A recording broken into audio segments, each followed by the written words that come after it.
right. It's still going. All right. Good morning. Good morning. Good morning. Welcome to the Love and Victory Show with Val. This is your host Val, and I'm excited this morning. We are welcome. We're excited to be here, and we want to welcome you guys here. All righty.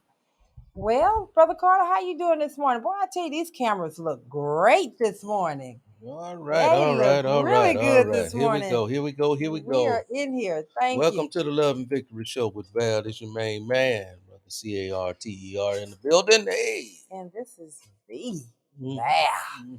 All righty. We doing okay. How you feeling this morning, Brother Carter? Well, last week you told me about sipping my coffee on. Yeah, you did it and, again. Yeah, and I got to be conscious about sipping my coffee on the show this morning. So Thank you. yeah. Thank you. Now, you was up them Astros played last night, and it was a game. It was a good game. It was a good game. It was a good game, but Yeah. it still was. They was 0-5 5-0, for a yeah. long time. Yeah. And then I went in the room. I was expecting the game to. Nah, these are professionals. It wasn't gonna stay like that long. No. Oh wow! Yeah, all these guys can play. So On all ends. you got to finish. You got to You finish. got you can't. They ain't in the World Series because there's some slouches. All right, I agree with you. Jacob, did you see the game? I did. I stayed up. I watched until Philadelphia took a lead. I guess it would have been the 10th inning. So I was up Oh, late. you watched the whole game. You then. watched the whole. I watched and I fell asleep just thinking I would hear a miraculous walk-off win. It's like if something good happens, I'll hear it. You'll hear it. And then I woke up. Next thing I knew, the game was over. Oh God, nothing changed. I know. What about you? No, we got to get Altuve involved. Yeah. What about you? I watched the game for a little bit and then I just fell asleep in the middle of the game. But I did see the Phillies making a comeback and they tied the game up. And but yeah, I fell asleep on it. Then I woke up this morning and I saw they came back and won. I said, wow. Wow, I know. That's okay though. They play again when? Tonight. That's okay. They're gonna reset. Mm-hmm. They know what they gotta do. Let's go. Stop all that dynasty talk and just play ball. Play ball.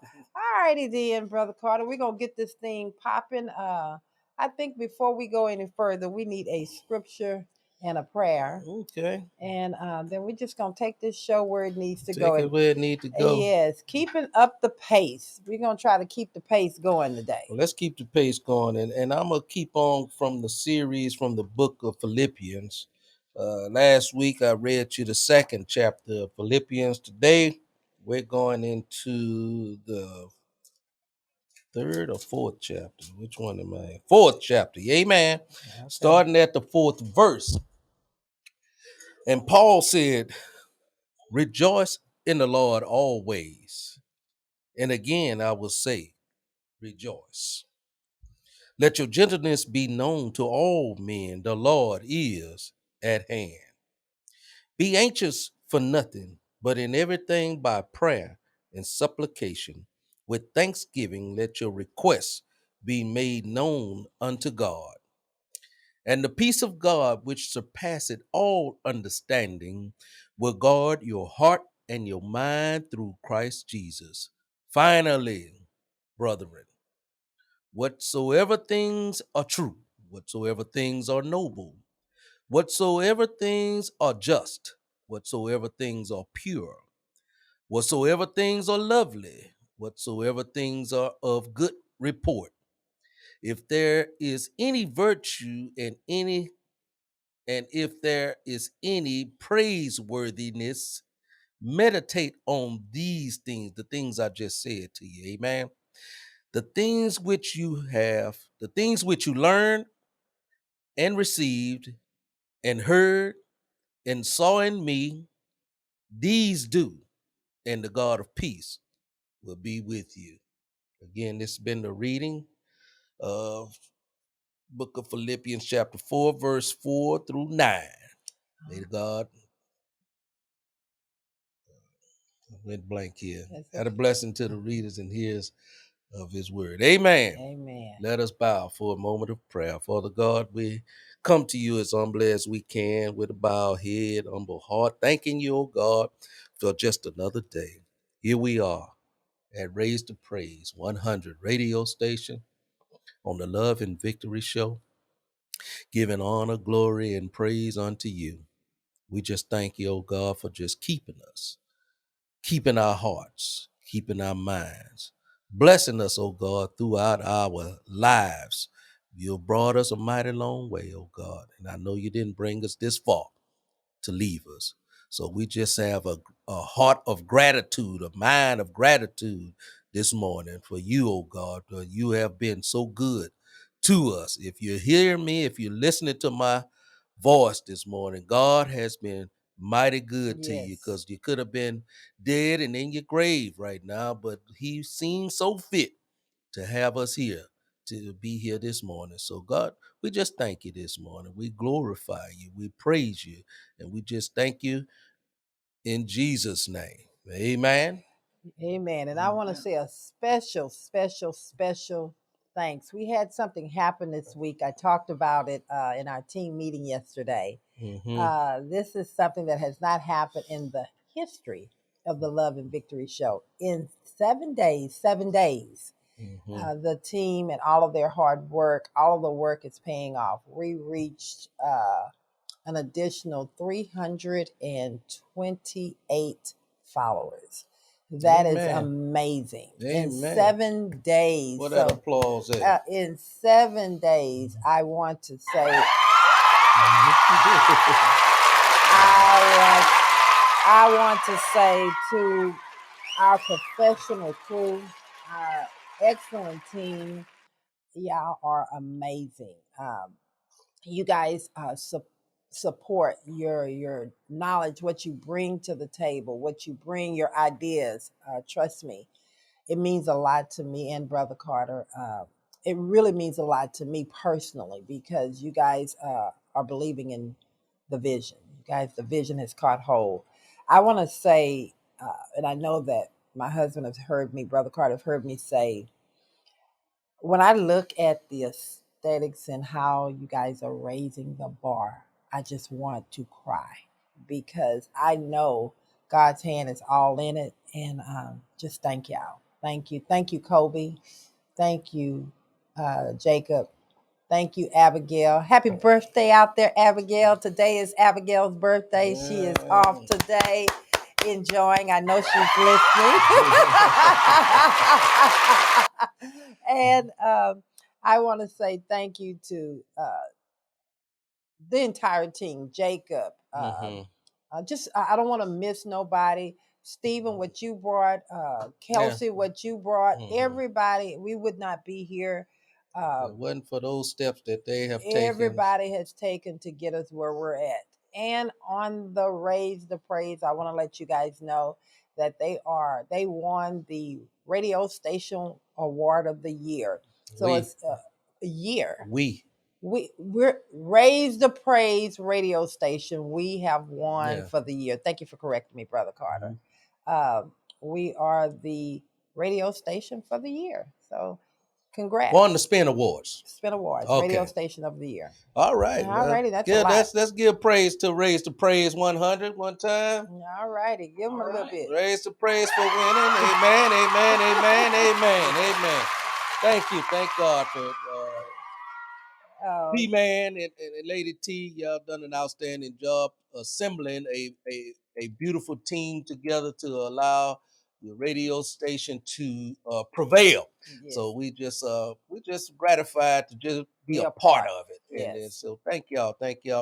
Continue to doing the beautiful works that you're doing in the Lord. Amen. And Abigail said, thank you for the birthday shout out. So she is listening out there. Guess what, y'all? I also want to make sure y'all on point this morning. Abigail, they did an excellent job. So keep us coming on the comments.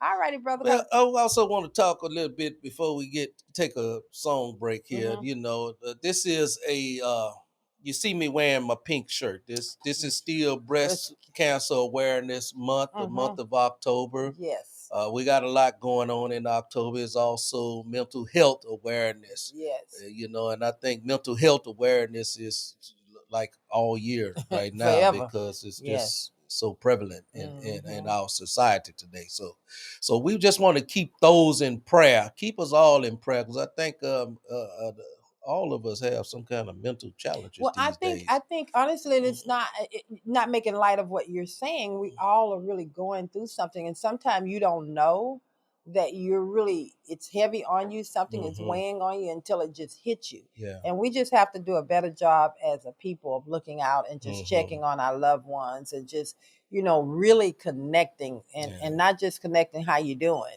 but taking time to wait on the answer of how And they're also, doing. I just read you a scripture today, also that in lines with your mental health, and it's in Philippians chapter 4, verses 4 through 9. So read that at your own leisure when you get a chance.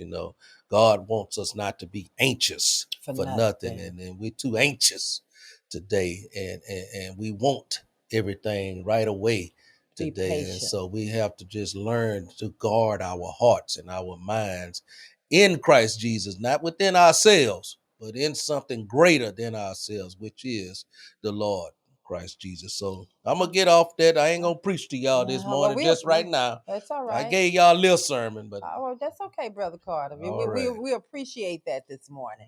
We're gonna let Jacob. We're gonna see what he's gonna do on that. Don't you let your boss down. She listening and she watching. Go ahead. We're back. All righty then. We are back. Thank you. All right, you got us going. Okay, Jacob, you know what you're doing on that board, you and Kobe. All right, Abigail, you can't go saying nothing to them. They're doing their job this morning. All righty, I'm back with the thought of the day, and the thought is gonna go just like this. It's gonna go a little something like this. Hit it. Like this. When everyone knows you're going at a fast pace and you still remain where you are, remember that it is not who gets there first, it's who makes the greatest impact in the process. I'm going to read that to you guys one more time. When everyone knows you're going at a fast pace and you still remains where you are, remember that it's not who gets there first, it's who makes the greatest impact in the process. I mean, that's something to think about. When I hear that, what I think about What you think about? I think about, you got a lot going on. You're moving, and a lot of people are telling you need to slow down, you need to rest. And then even inside of your own, when you get into your own pace, you start to second guess yourself and wonder, well, maybe I'm doing too much, because those thoughts become a part of what people implant in you, become a part of you. And you tend to say, well, maybe I am doing too much. Remember, it's not how fast you get there, but how you impact someone else or yourself along the journey. For me, it's like that little reward that we just got yesterday. 300 and something additionals in 7 days. That lets me know that we are on the right path, we're doing the right thing, and we're touching lives on the Love and Victory Show with Val. All right. What's your thought on that? On the thought of the day? Thought of the day. Yes. Let me give it to you again. Yes. Okay. When everyone is going at a fast pace. When everyone going at a fast pace. And you still remain where you are. And you still remain where you are. Yes. Remember that it is not who gets there first. It's who makes the greatest impact in the process. Mm-hmm. So what's your thought? Here you go. Brother Carter. Be anxious for nothing. But in everything by prayer and supplication with thanksgiving, let your requests be made known unto God. There you go. That is my response. That's your response. All right. What about you, Kobe? I'm actually glad you talked about this, because I've thought about that. I had that kind of thought in my head before, especially when I was one day when I was feeling down, I thought about that. Everybody was going, they were doing what they wanted to do, and they had their own pace. And they getting pace, and they were getting to it fast. But I thought about that. I thought about what my cousin once told me one time is that it's a marathon, it's not a sprint, and everybody running their own race. You'll get there when you get there. Oh, So, yes. Good thought. Come on, Jacob, give me some on that. Well, I can't help but think about this World Series matchup. Okay. I mean, the Phillies were probably the last team to clinch a playoff spot. Right. They were barely an 80-win team. Mm-hmm. And all these other teams with 100 wins and division titles, their season's over. Right. Mm-hmm. And, they're in the World Series and they're up 1-0. Right. So at the end of the day, there can only be one person who finishes first, but you are still in charge of your journey. There you go. And your race. There you go. Right. That's it. You just have to run your race, not everybody else's race. So, in essence, to sum it all up, don't worry about how fast someone else is going in their pace. Mm-hmm. Stay in your own lane. Stay in your own lane. Stay in your own lane and run your own race. But the thing is, continue the race. Yeah, you can't just don't give up on the race. And the other thing too, I think a lot of times we get sidetracked with. We're looking at, and it's I'm going back to me running track. I was going to go there, but go ahead. We get sidelined because you're running your race, and you got the person on the right coming up, and you got the person on the left coming up, and they're coming up fast, and you're like, okay, I got to keep going, and you take your eye off the finish line because now you're looking to the right and looking to your left, and before you know it, they done came up and passed you. All of that is noise and distraction. Stay focused. Stay in your lane. Stay in your lane. Mm-hmm. So, look at it. Okay, come on, Kobe. I'm actually glad you brought that up. I was about to say this. I said even the turtle beat the rabbit at one point. Come on now. That's right. Woo. It's gonna be hot up in here. Y'all hear this? Yeah. It's gonna be hot. Yeah, I like that analysis there you just said about the rabbit. Sometimes the rabbit be running all over the place and ain't even running to the finish line. The turtle just taking his time. Just cruising straight ahead.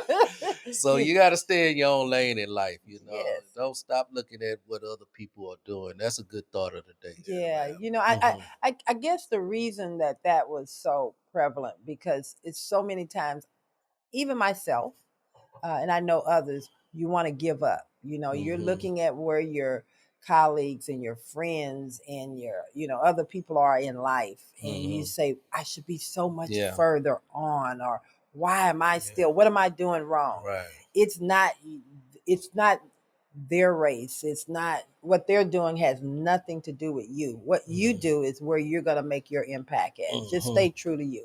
And so that's important. I thought that's a befitting quote of the day. So again, keeping up the pace. It's going to be our show today. We have some phenomenal women that are going to be on here. We have Day Schmidt and Lacey Schmidt. I'm excited about them coming in. They're going to give us this candid conversation. That's not Lacey. What you say? Lacey what? You know what? See, y'all always like to tear me up with names. Okay, so go ahead, Brother Carter. Fix it then if you think I said it wrong. I thought you said Schmidt. I did not say Schmidt. Okay. See, why we got to fight everybody? All right. That's what you like, though. You love to fight. Do not. Okay, so I didn't say Schmidt. I said Day Schmidt. I said Schmidt. Okay, I said it correctly. Okay. God bless you. God bless you.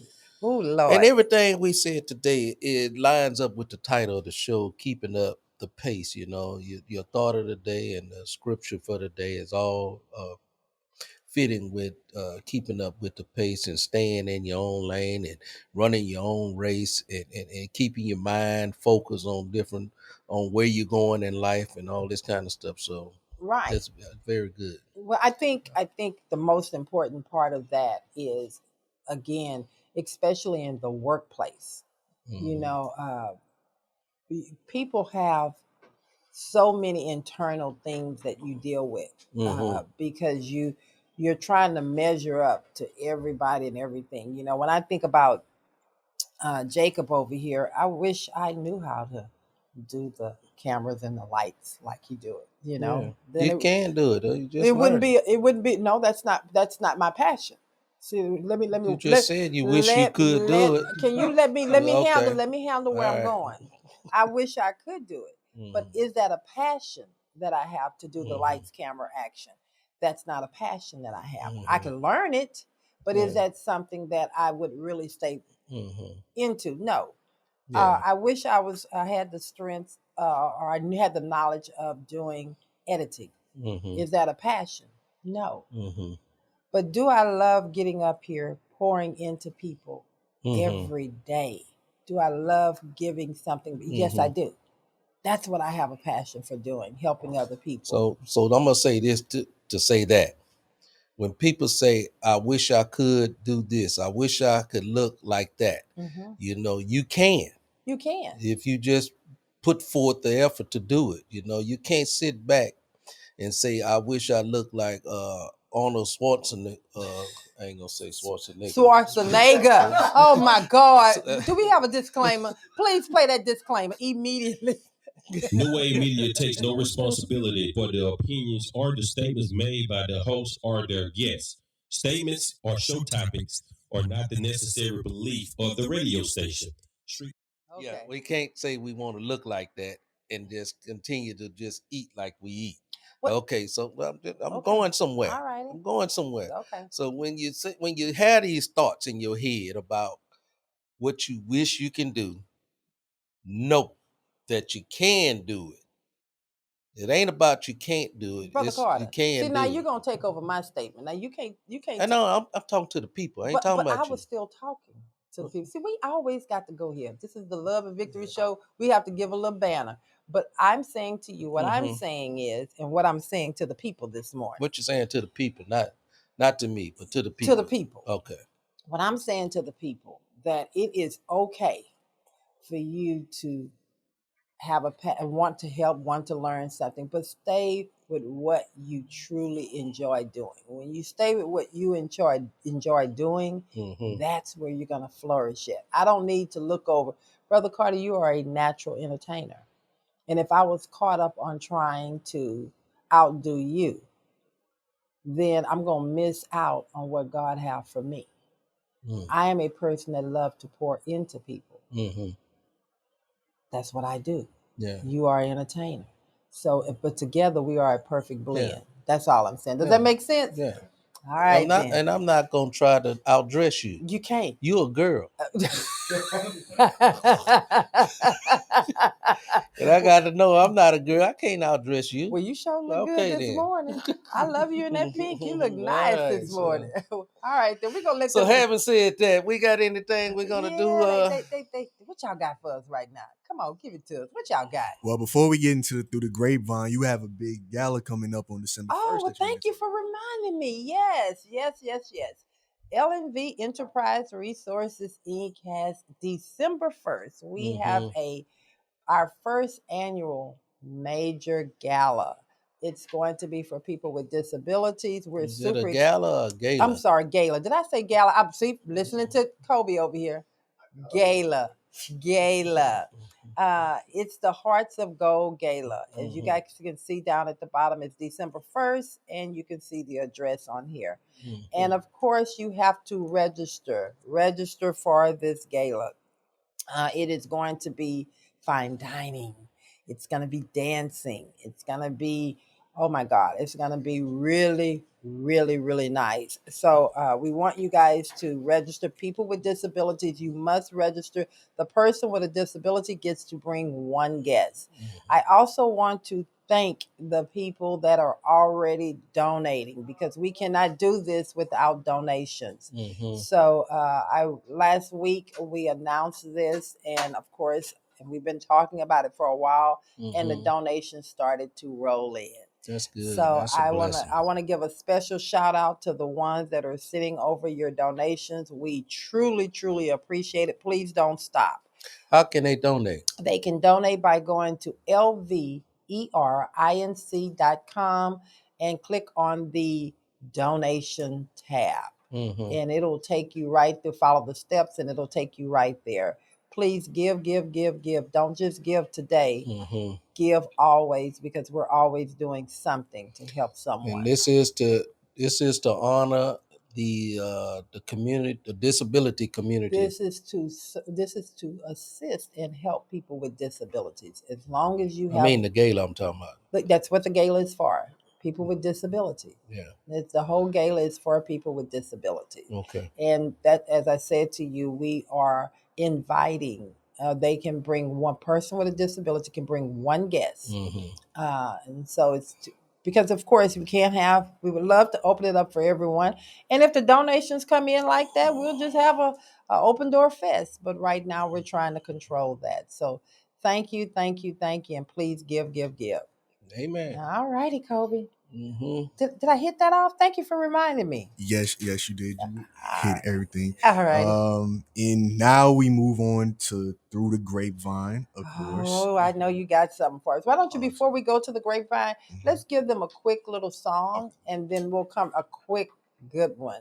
Okay. How about give me some Kirk Franklin? Give me something quick and good. If you're going there, go smile then. Give me smile. Gotcha. I need me a little smile this morning. Kobe, what you got going on for us right now? Yes, it's the Through the Grapevine. Of course, we Jacob, can you read our disclaimer real quick before we get into it? Jacob. Yeah, sure. First, folks. Okay, go ahead. That's Brother Carter over here on the. First of all, copyright disclaimer under Section 107 of Copyright Act 1976. Allowance is made for fair use for purposes such as criticism, commenting, news reporting, teaching, scholarship, and research. Fair use is a use permitted by copyright statute that might otherwise be infringing. Nonprofit, educational, or personal use tips the balance in favor of fair use. All righty, you got us covered. Yes, thank you. And that is for Jacob. You always leave this piece off. That is for the Love and Victory Show. Raise the Praise is covered, and so is the Love and Victory Show. There you go. All right, there you go. Thank you, Jacob. Thank you, Jacob, so much. So, in our first story Through the Grapevine, of course, the Kanye West saga continues again. Oh, I know. I know. I don't see know it. how. What is the problem? This time it isn't just one story, it's a multitude of stories. I had to go to many different news sites because so much happened with him this week. The biggest news being that corporate brands Balenciaga, Gap, and Adidas have ended their business relationships with Kanye West. Ended. Oh my, they're done. They cut ties with him pretty much. Is all of this stemming from the White Lives Matter because of the shirt, stupid stuff all he's the saying. ignorant stuff that he's been continuing to do, or what's going on here? It's some the anti-Semitic comments he made. So the bad words he's kind of been saying about the Jewish community and media, they weren't too big of fans. Okay, of well, that as well. let's put a pause on it. So they didn't think that it would, before you go in there, and I'm going to say that, and thank you, Jacob, for my disclaimer, protecting me in the show. So it wasn't an issue. It wasn't a big enough issue to really cut when he wore the White Lives Matter shirt, which is a true slam in the face of African Americans. It wasn't a big enough issue when he basically just completely lied and went against the family of Floyd. It wasn't enough all the other crazy things he's done and said. It wasn't until the Jewish community that now we're going to cut ties. That was one of the main reasons why they severed ties with Kanye. But the White Lives Matter thing that he said and all of his other stuff that he said, that did, because there was a lot of interviews that he had made that had to be cut. Like I think LeBron James showed a shop. They had to cut his episode because of what he was saying, not only to the Jewish community, but also to the black community too, with the White Lives Matter. And then of course there was an interview that had to be taken down pretty much, where the comments he said about George Floyd, which we're about to get into. Yes. Okay, well I'm gonna let you do it. That's just wanted us to think about that. Go ahead. Also, the speaking of George Floyd, the family of George Floyd is planning to take Kanye West to court for his comments about his death. Mhm. Allegedly, Kanye West said that he was injected with fentanyl and died from that, and he said Not that the knee in the neck. and he said his knee wasn't even on him like that. Wow. That's Wow. his words, not mine. That's his words, Wow. and that's what he said. Wow. And George Floyd is planning to His family. the family of George Floyd is planning to take him to court, and I think it was $250 million they planning to take him to court for Good. as well. So that was what happened as well. Also, after these brands cut ties with him, Kanye West is no longer a billionaire according to Forbes due to these companies backing out and breaking away from him. Kanye also claimed that he lost $2 billion in one day. Mm-hmm. Think about that. $2 billion. Wow. $2 billion in one day. So billion. So it's not looking. That's for too saying good. something about the Jews. Yeah, That's mostly. not for saying anything about black folks. Mm-mm. Nobody cut the ties on it for saying. And I think for me, not really kind of making this thing so much of it is what it is. Mm-hmm. You know, it appears it is that there is more of a value on one side. He just crazy talking about black folks. Yes, okay, he's just crazy. Now when he's talking about the Jewish people, now it's serious. It's a real issue. And that's the thing that I want us to think about. Well, we're all human beings and every race is important, but that is just straight up wrong. What's your thought on that? Oh, you want to give it to... let me put Jacob on it. Can I, while you're talking, I need to adjust because I'm not hearing very well. Oh, you're not hearing? No. Okay, well, that's okay. You can keep going. I'm going to let Jacob keep... Go ahead, Jacob. Well, I personally don't follow Kanye West a whole lot. You don't have to follow him to know how foolish he is now. It's foolish, and I just have to think it's a mental imbalance. It's just too wild and nonsensical for it not to be there's a lack of medication. I think there's a lack of support. I don't know. Obviously, his marriage kind of fell apart. His support network. I think once you get to that level of celebrity, you're used to people just agreeing with everything you say. Yes. Yes. And there's no one to check you to kind of bring you back to reality. Right. I think a lot of it started for him after his mother passed, because I think that may have been his true check. Because I think he kind of went off the rails really bad after she passed. That's what I'm thinking, just kind of looking at it. But again, mental illness is mental illness. And yes, this is something that happened to a lot of geniuses. Yes. Guys that are just so... There we go. There we go. I knew it was something wrong.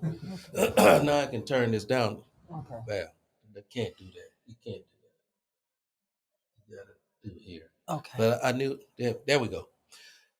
What was I saying? Geniuses. Yeah. Often when you just so creative, your mind is just going so, and never turn it off. And you find yourself in places ordinarily people don't go.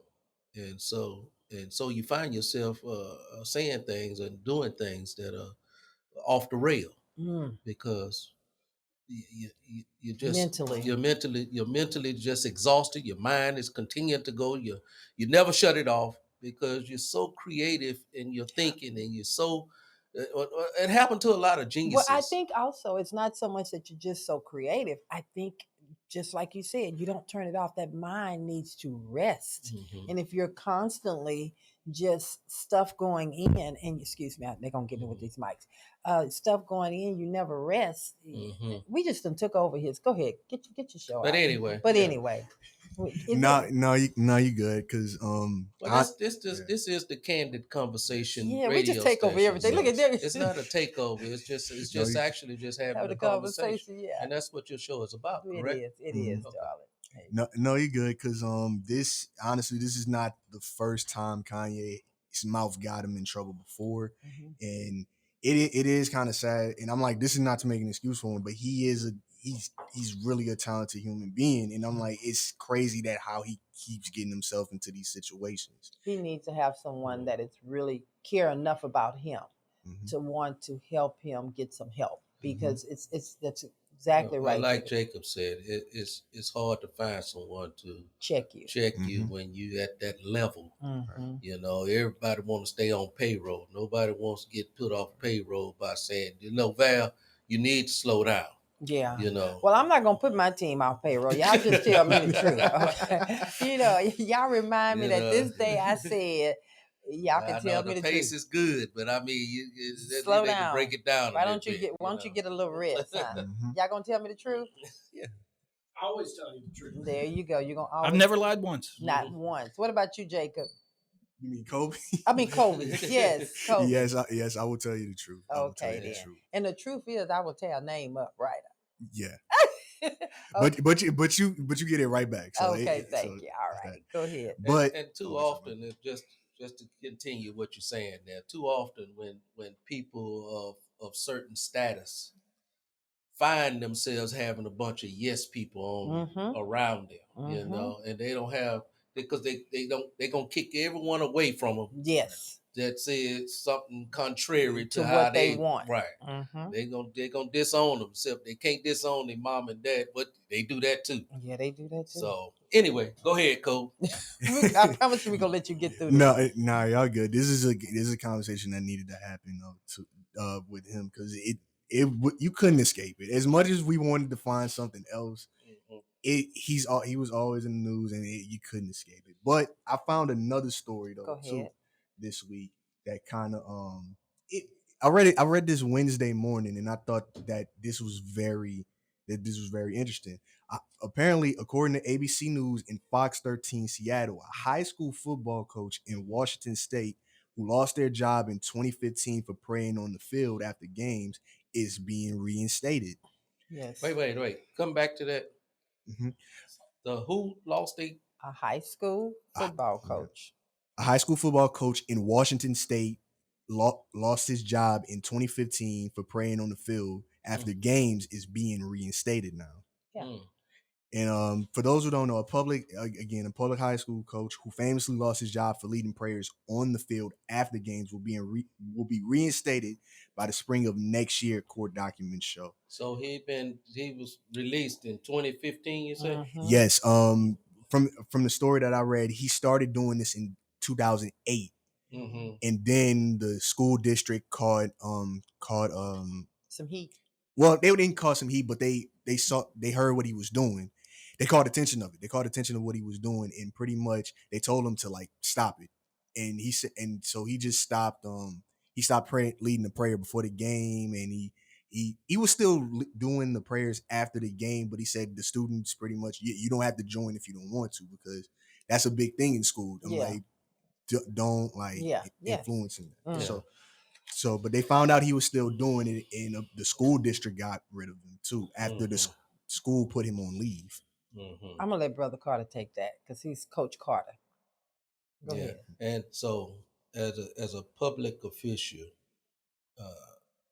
official. Yeah, he was in a public capacity. Okay. You know, it wasn't like it was his own personal team. His own show, his own team. You know what I'm saying? When you have your own, nobody can tell you about your religious beliefs and aspects of how you want to do it. Except for on the job, if you employ people. No.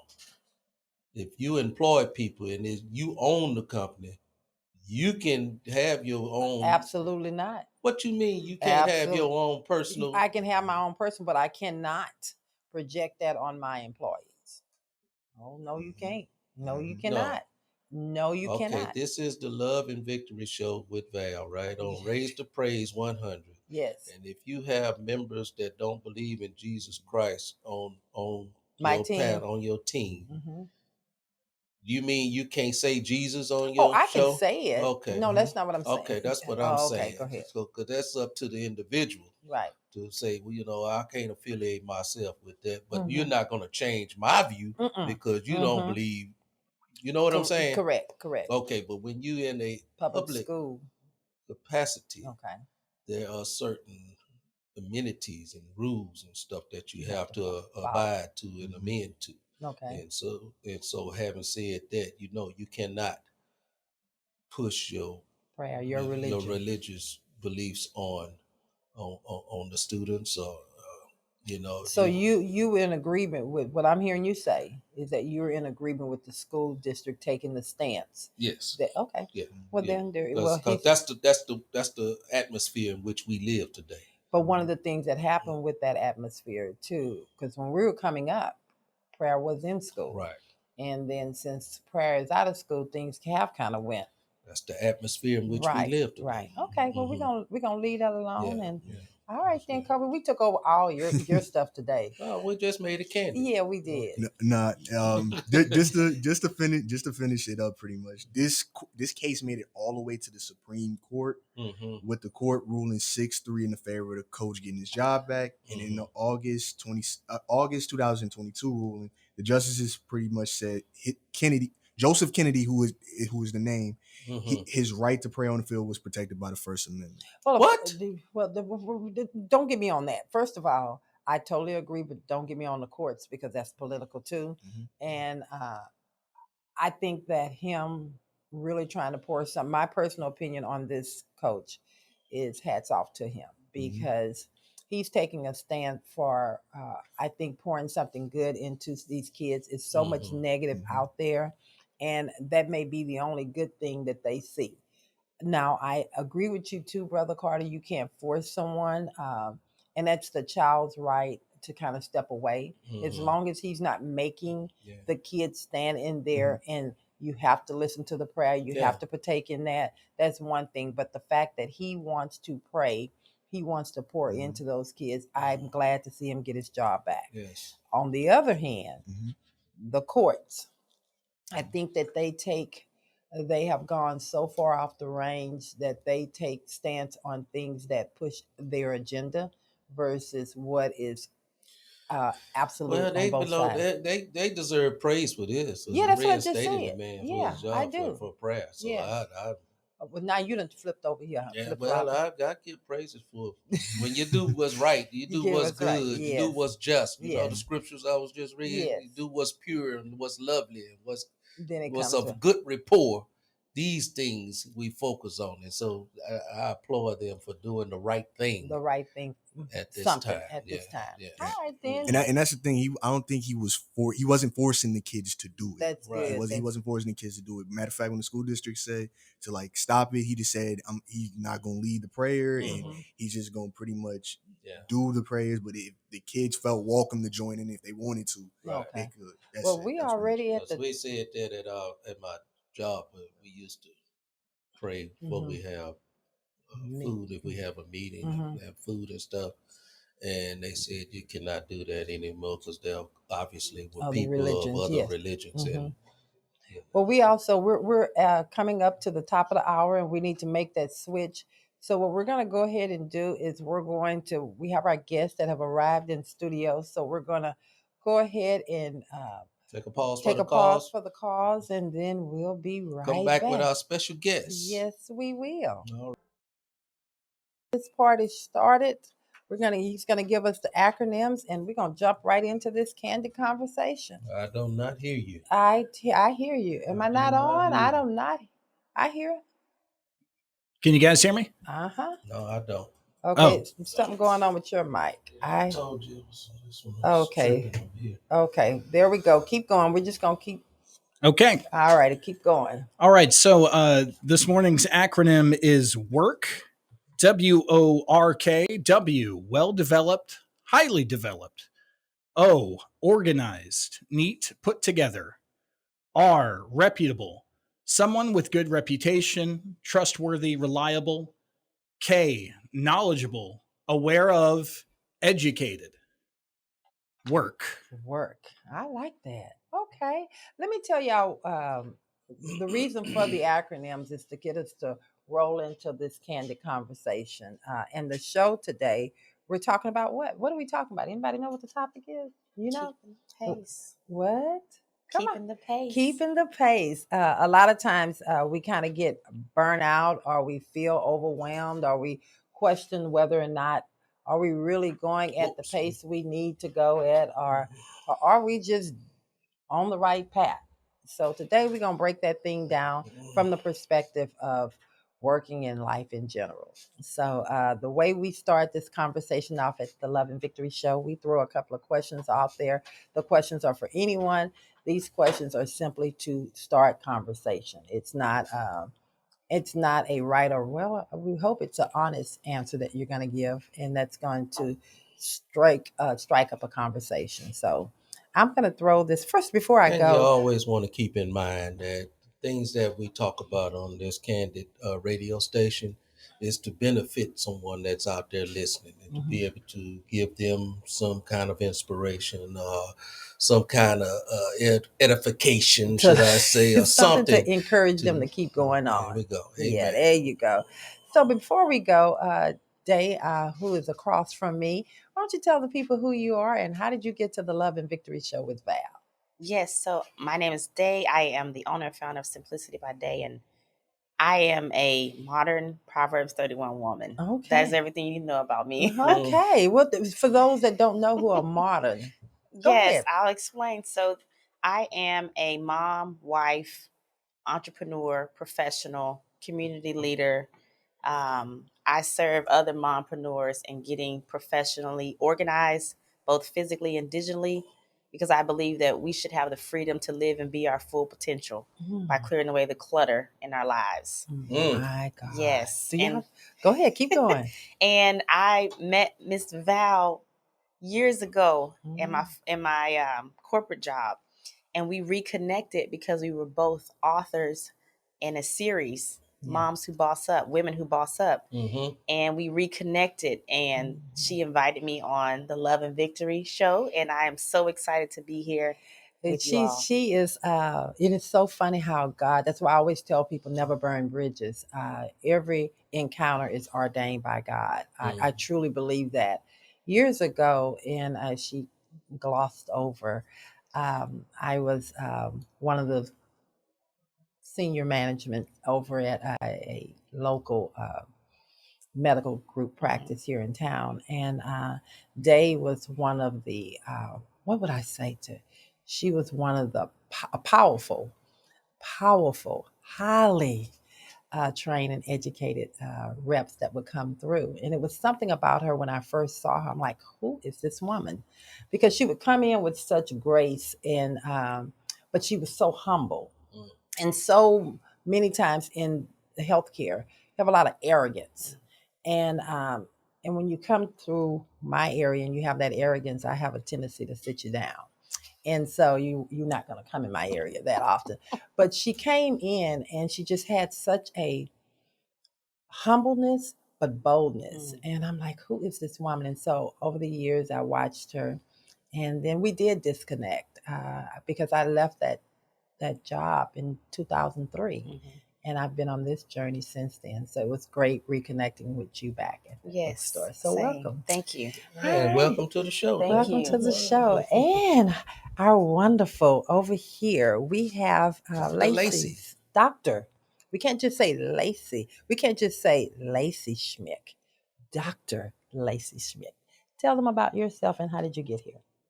Well, I am a social scientist, specifically a work psychologist. So I kind of fell into the whole studying how people survive and thrive in extreme environments, especially working in extreme environments, by accident.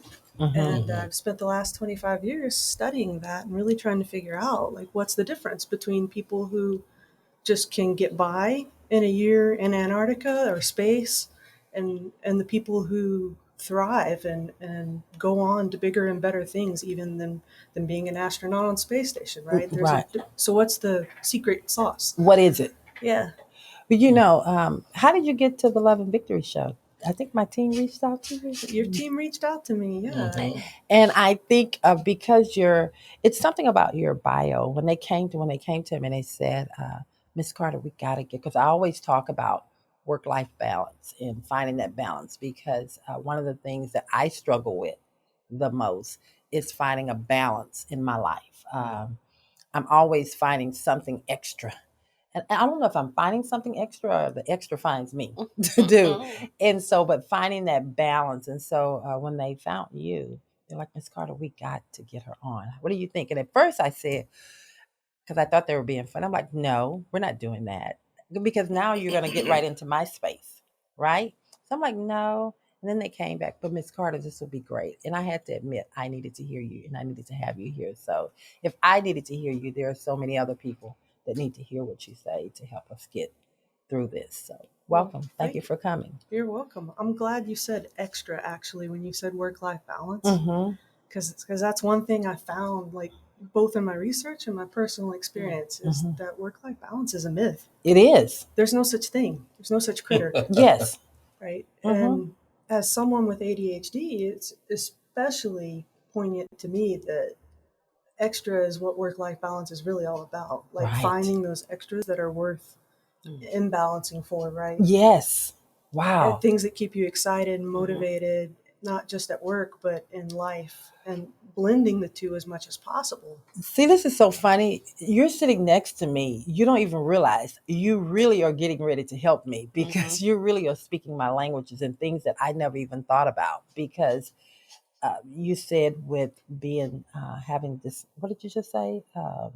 Attention deficit hyperactivity disorder. Yes. I'm sitting still so I don't bounce your microphone. And it's a major trial. Yes. But it really helps me. I think you're going to really help me to understand why I tick the way I tick. So, hey guys, you guys really need to stay tuned in, listen in, go get your coffee, and become a part of this conversation. As you can see, it's going to be very candid. So we're just going to jump right on in. Get your social mental help today for free. And you know what, Brother Carter, we're always looking for, and one thing about Brother Carter, if y'all didn't know, he's the one that we keep our finger on the disclaimer button for, because he's the one that's going to say something that we all think and that at any time it may come out. So Dr. Schmidt, welcome to the show. He is. Thank you. I'm happy to be here. He is. You're the licensed. He's the unlicensed therapist. He's the unlicensed preacher. He's the unlicensed. Well, you know I'm telling the truth, right? Oh, I'm mail order ordained, by the way, so I'll try not to preach at you either. Wait a minute. This is going to be tough. We're going to have a good time. We're going to have a good time. It's going to be fun. So we're just going to go ahead and start, and I'm going to throw this first one out. And whoever wants to grab it, let's go with it. How do you stay productive when you're feeling unmotivated? I think, Day, I'm going to take that to you. So one of the things that I pride myself on or try to teach people is being present productive on purpose, right? Present productive. On purpose, because we can get into the habit of busy work, doing all of the things that are unintentional, that don't have an impact to what your goals are. And the way that I think that you should really walk this journey on being productive and staying motivated is, first of all, tapping into your why. Because when things get hard, you always have to remember why you're doing things, going back to the purpose-driven actions. Okay. Making sure you have that in front of you.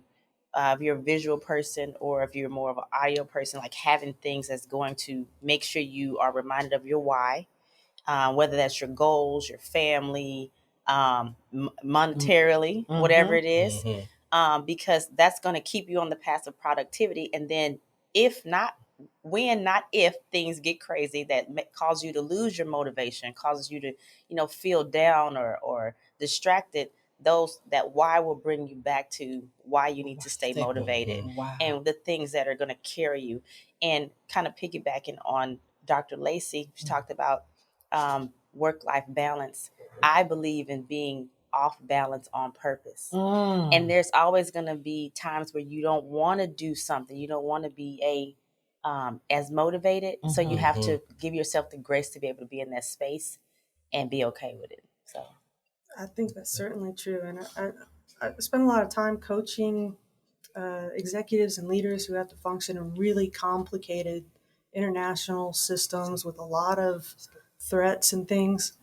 And that purpose you speak of is very important these days. And I think it's true for every single one of us because the world's so chaotic right now. We all have so many things we're interested in doing and being that you're going to have to let some things rot. There's too much to put on your plate. There's too much information out there today. So today's point, I think you need to be very conscious about choosing what you're going to let rot.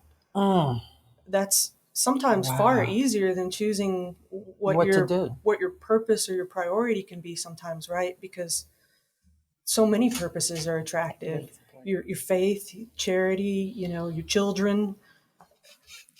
There's a tool I really like to use, and you guys can look it up. It's great. It's free. It's called an action priority matrix, and I teach people how to use this all the time. Put your quick wins in a box, and put your projects in a box, and put your slogs in a box, and put your fill-in kind of task in a box, and recognize that when you got more than 5 things in any of those boxes, some of those are going to rot. Wow. So prioritize those. Which 5 wins out of those 20 quick wins you want? Which ones do you really, really want? Oh, wow. Yeah. Which ones are really and which ones are to you willing to put in the ice box and say, these are great and I really want to do them, but they're not. Just not the time. Yeah. Or maybe I got to wait for a dull season, right? I think one of the biggest things that sometimes and maybe I'm going to say me personally, that's what I'm going to do. I think sometimes there are so many things that you want to accomplish, and then you get to a point you say, well, I can't do it all. However, this for me, this is important, and this is important. But the person looking at you that's closest to you is saying, but why are you doing all of that? Because that's important to me. I have a vision. I have a path. I've gotten a word, a message from God, and I know that this is my path. And because I'm so laser focused on that, it can become a little disjointed for the people that are around me because they are not in the same path with me, or they don't have the same purpose. I mean, help me out with that. The vision wasn't given to people around you; it was given to you. Yes. And so, when you keeping up the pace is what the subject matter is today. It's my pace, not their pace. Right, right. And you can't focus. You can't laser in on things around you and people around you when you're focused, like Dave was saying, with a purpose. Right. You're inspired to do something, and you can't be wavered from it. And no matter what other people think and say on the side of you. Yeah. And so I would just say to that person, not only to you, but to that person that has been given a vision to do something, stay in the lane in which God has given you that purpose to do something. You just do it, and don't be distracted. Don't get in other lanes. Yeah, Stay I like in your that. own lane. Yeah. I'm going to contradict you here a little bit because I'm surrounded by people of faith who are following hardcore a purpose or a vision their entire life. And there comes a point at which sometimes their purpose overwhelms them. True. And this was true of Jesus too, right? Right. In the desert. But Sometimes you want to take that. Sometimes you're supposed to get out of your lane, and that's your purpose, right? For a little bit, or to lose your laser focus and look around you a little bit. I don't necessarily and say I need to let something. I don't necessarily know as you're supposed to lose your focus. More so, be open to the other possibilities, right? Because sometimes you can be a distraction has a purpose. Yes, to help you. Because sometimes you can be so laser focused on just what you want. You're not willing to see. You said it right there. You're not willing to see or hear the other things around. Which there are some things over here, and I do call some things a lot of times noise and distraction, but there is some noise and distractions that you need to hear. Doesn't necessarily mean that it has to take you off your path, but it's something over here you need to pay attention to.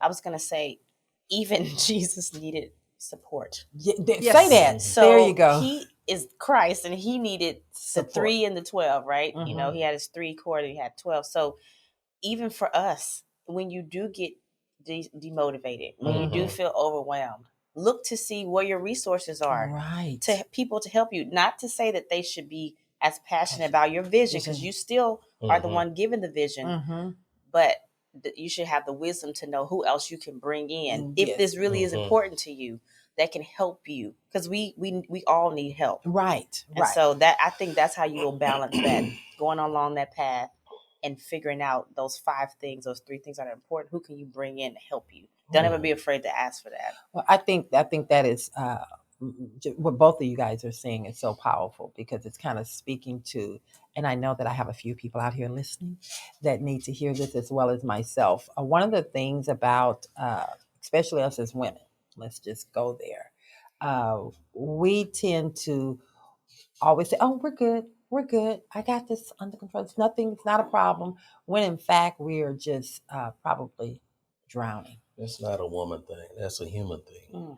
Oh, I like that. So I can only speak from a woman's perspective. Okay. So from a woman's perspective, we tend to, as moms, as wives, as professionals, we tend to, everything's good until it's not good. Right. And so I think having this conversation and really drilling down in it is going to be very helpful. But this is where you guys put a disclaimer on me. Oh, there you go. Look, he got his finger on the trigger. As women, I mean, you guys do put a lot more on yourselves than we as men do. We have a tendency to know how far we want to go with things in life. And the ladies sometimes compound a lot of things on their shoulders, and they're trying to get all these things done at one time. And it becomes very let me see. I'm leading They looking at me, y'all. Come on, brother Cole, you stuck yourself out there. Hold up. You better call for some help. I want to go back to your comment about it's a human thing, because I'm on your side, Brother Carter. It's not a woman thing. No, it's not. And in fact, there's a disease called cold face syndrome that was named after men. Not woman. Face. Yeah. Cold face. Break that down. What is a cold face? What's a cold face? It's like when a your poker face is cold. Yeah, it's like a poker face. Your face is so cold you can't move it, even though you're in intense pain. It looks like nothing's happening because your face is frozen. Yeah.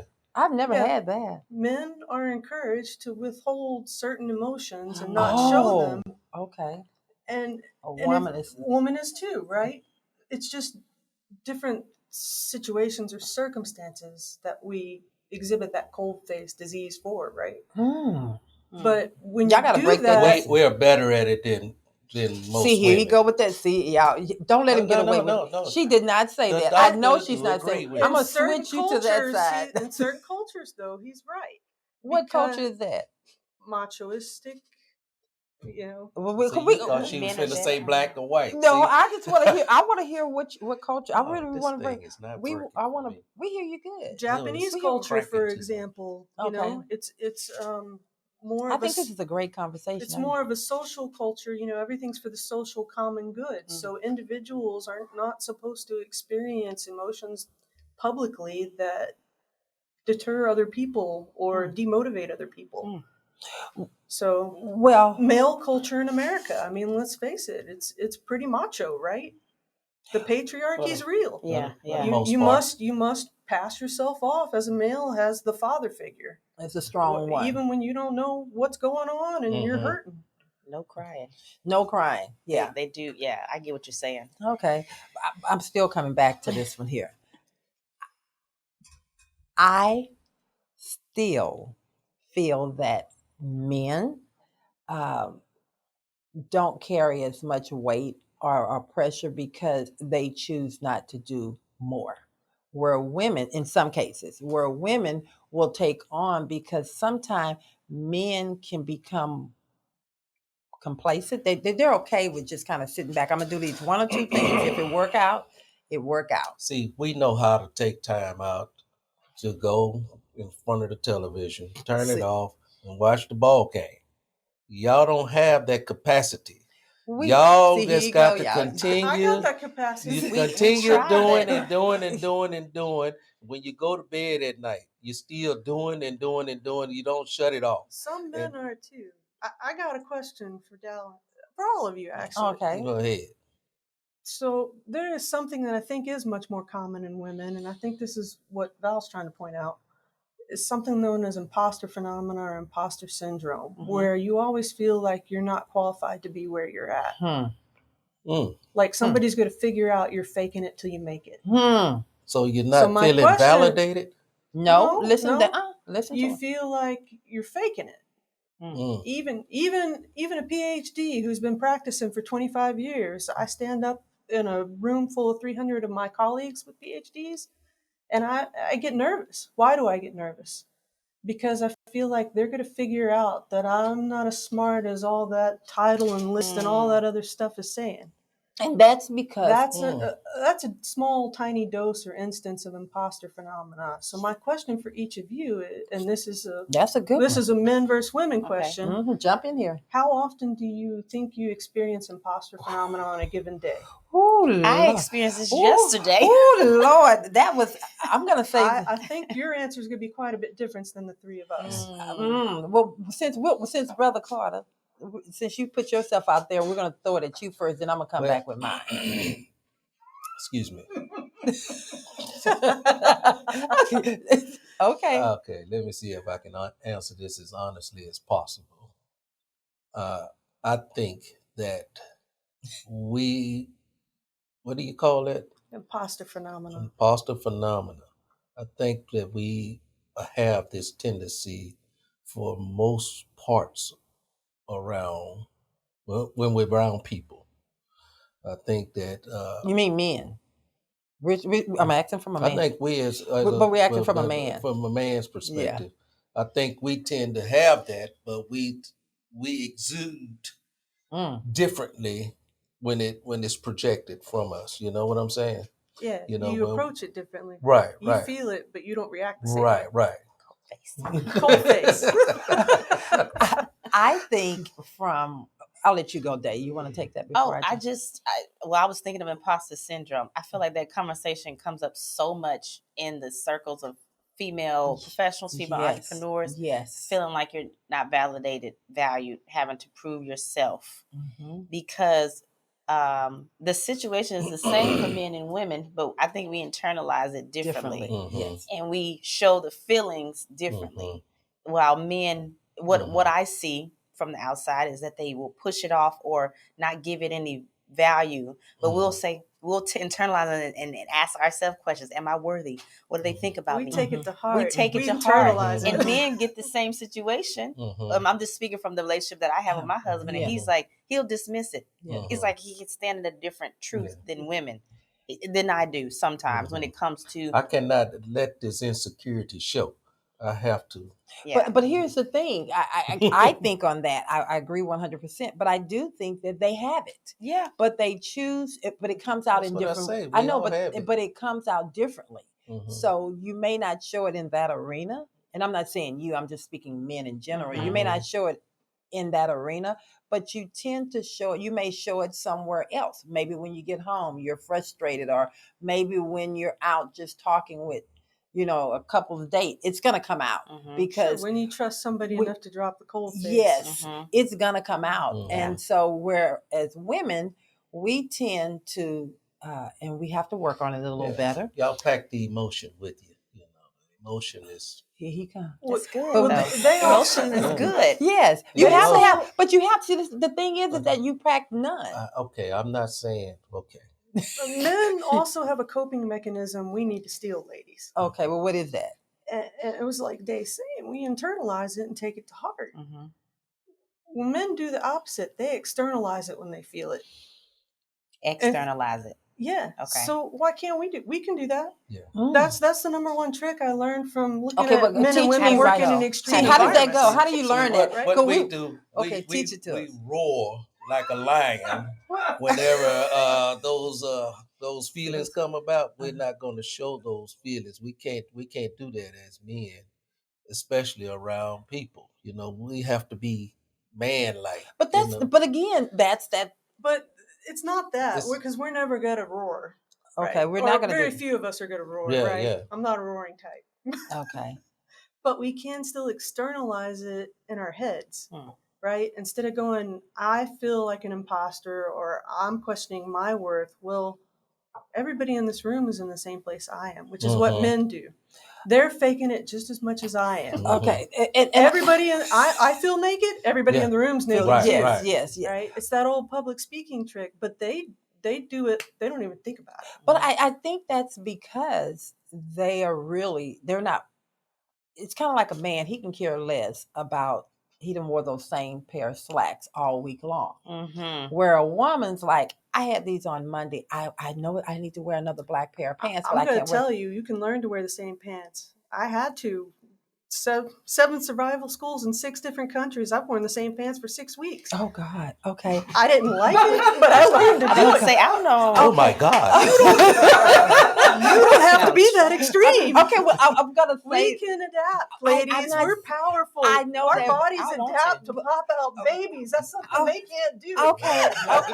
You can learn a lot of things. Okay, I totally agree with you. We can learn that, but I'm just saying that we wouldn't prefer to wear for the so there is a process that we have to go through. That's right. For me to even have the mindset that I'm going to wear the same pair of slacks for the same week, that in itself is stressful. Yeah, now, it is.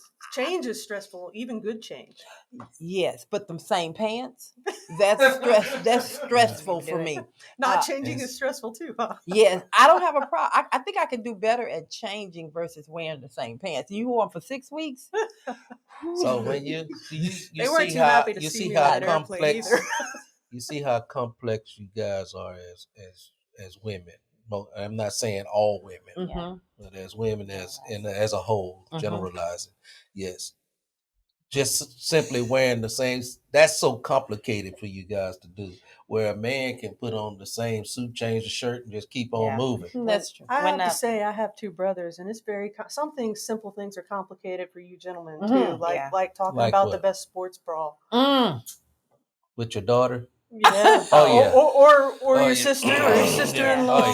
Suddenly it's complicated and the men got to leave the room. Yeah. Oh, I see what you're saying. Wait a minute. I don't know if y'all looking at the facial expressions in here, but Dave's face right now is to die for. She's looking like, what are you talking about? Where is this conversation going? I love it. I'm confused. What she's saying is that you're talking about when you have to talk about a man talking to his daughter. Is unfamiliar to a man. A man gets uncomfortable and perceives it as complicated just because it's unfamiliar, right? And women are very good at dealing with unfamiliar. We're much better at handling stressors that are unique or unfamiliar or unseen or that we've never experienced. Right. Yeah. Where a man doesn't want to go there. Yeah. Right? And it comes back to that first thing that Dave mentioned about, even Jesus had support. And when you adopt that cold face, you're losing a major ability to show vulnerability, which enables your supporters to know they need to be there. That's good. See, that's against the man code. That word you just said. See, that vulnerability. Absolutely.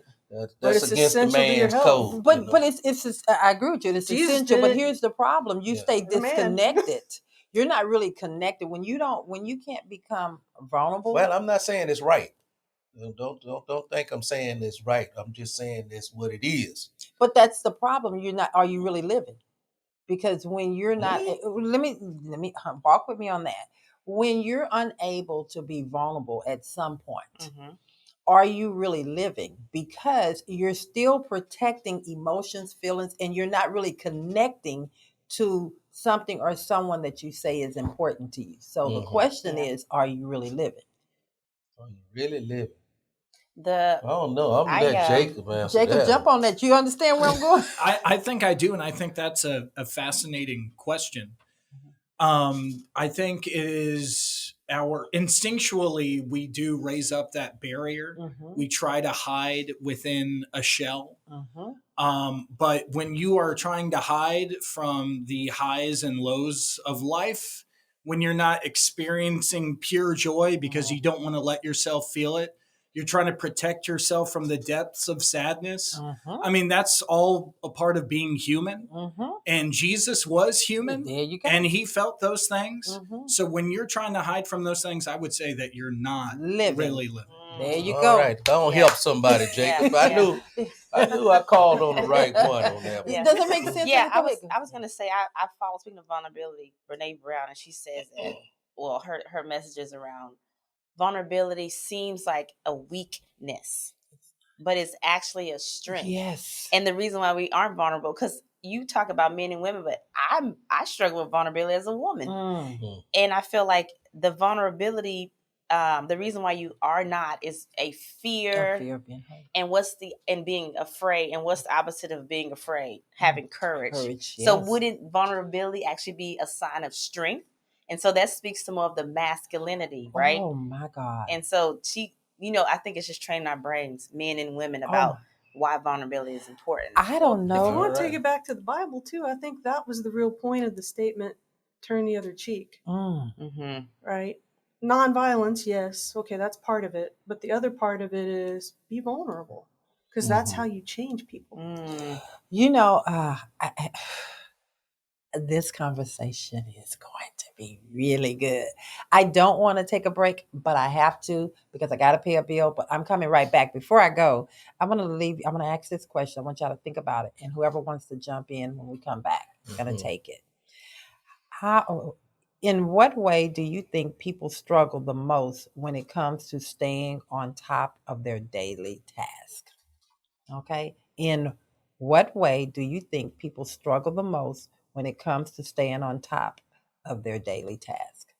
We'll be right back. Here, my God, my God, my God. These ladies and Brother Carter, this whole conversation is getting ready to be deep. It is good. I tell you, we're going to learn something today. Y'all got to tune in to the Love and Victory Show with Val every Saturday morning. And today is Keeping Up the Pace.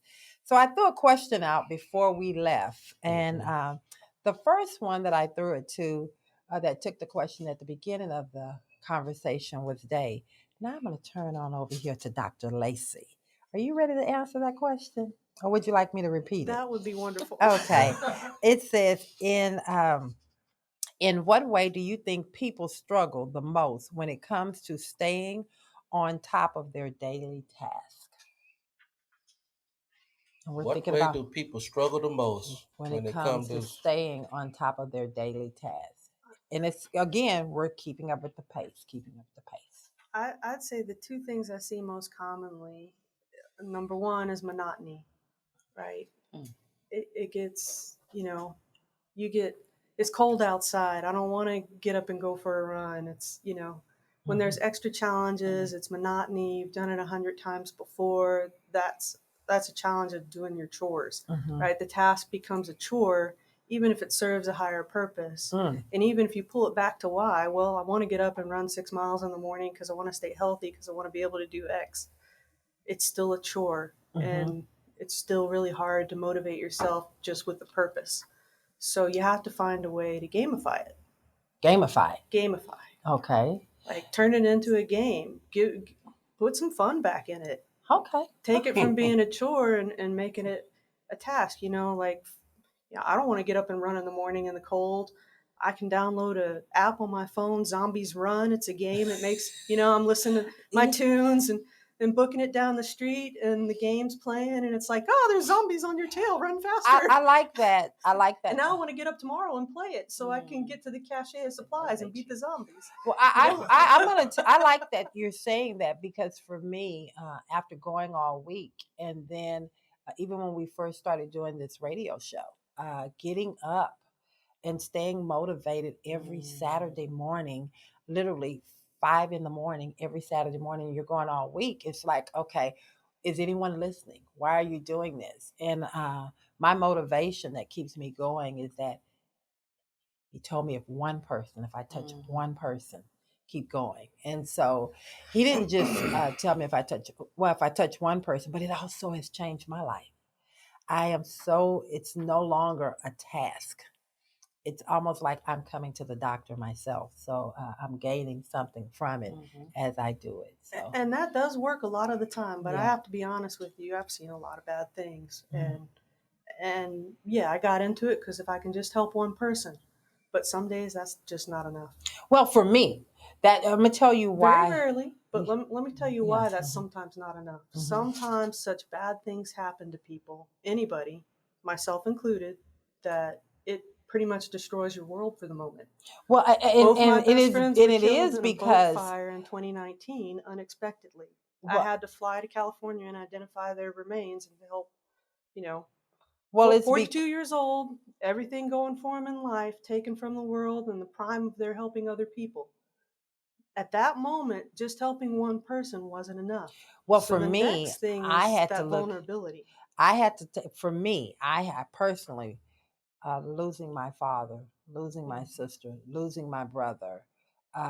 We all have those moments. And it's all right behind Grief. the other. I just couldn't breathe. I didn't want to live. And then I won't even go into my own other personal things. But what got me going is I had to really be motivated more about not so much about myself, but helping someone else. And through helping someone else gives me strength for me when I get to that place, because it's always someone that's worse off than me. And that helps me. So that can, but in the event that doesn't work, because it may not, and that's when people struggle with getting tasks done. They've had this epic moment of grief or this series of epic moments of grief, and helping other people, they don't feel like they're able or capable or know how. You can still be motivated to do those tasks and the things you need to do. And the key to that is that vulnerability and admitting that you need help. Because sometimes that's the key to figuring out, I can still help somebody else. Well, right? that's just true. Sharing my grief might help somebody, and I can get back on to doing my tasks then. I think it's really important that you keep that line, and not discounting anything that you're saying, because I agree with you, but I also think it's important that you keep that line open to say when you need help. That's something that I used to struggle with, but I'll say to my husband, I'm tired, or I really need your help right now, or I just can't do it. I can't think. I need to completely shut down. Where before I would just keep going and going, and Same. I don't do that anymore. I'm still not good at it. Same for me. How do you make yourself be good at it? Oh God, I just had to do it. I think have a break. life makes you. You know how when you do so many things, you're busy, then you somehow get sick. I think that's just the universe, God's way of saying you slow down. Yes. So as you continue to mature and take on new things, whether you're a business owner or just a parent or whatever, life will eventually create that shift to where you can't, what you were doing before is not going to sustain you for whatever you need to do next. So you're going to have to ask for help. You're going to have to prioritize self-care and wellness and all of that. It's like it creates a new you to where you are going to be vulnerable with your friends, with your partners, whoever it is that's close to you, to tell them, or sometimes they may just see it in you and say, you know what, you need to take a break. It's time to don't take that on. Let me help you. Something like that. But you also have to be willing to accept. That's true. Yes. The assistance. The assist, should I say. The passing the ball, And and I think that's one of the things that we've actually found, we really have begun to work toward a good balance. Me being able to verbalize, I need this moment, and then him being able to look at me and say, baby, you need to go lay down somewhere. So I think that is, when you get to that place, you're really in a much healthier. Yeah, that's exactly how we operate too in my house as well. But it wasn't immediately. No, we've been together for 20 years. And we just figuring out 40-something. Yes, those little things. It takes time. And then for me, I need to tell him that I'm overwhelmed. Yes, it's like we're both type A overachievers at home, and even though it's been 12 years, we still suck at it. The only thing that's really worked so far for me is somebody once told me that the best help I ever got was when somebody else let me help them. It reminded me that I was still a worthwhile human being. Wow. When I was at the lowest point in my world, I found I could help somebody else. So the only thing that works for me is to go back to that and say, maybe this is the moment I need to let somebody else help me so they can help themselves. Yes. And that's the other thing. It goes back to what my mother used to always say, when she wanted to do something for us. And we're like, no, Mom. So she said, don't take my blessing away from me. Yeah. Let It's a me. gift. Yeah, it's a gift to be able. So Gift, I didn't understand that fully until I got older, or should I say age, and until I matured. There you go.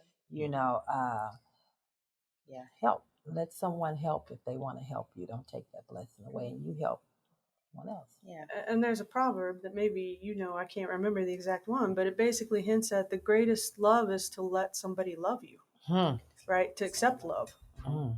I don't know that proverb, but it might be. I'm not saying that it's not true. I just don't know how to. I'm not real good at finding them. That's the hardest thing, though, right? We want to give love, but and we always think in terms of giving love. Yes. But accepting love is giving somebody a very important gift. Yes.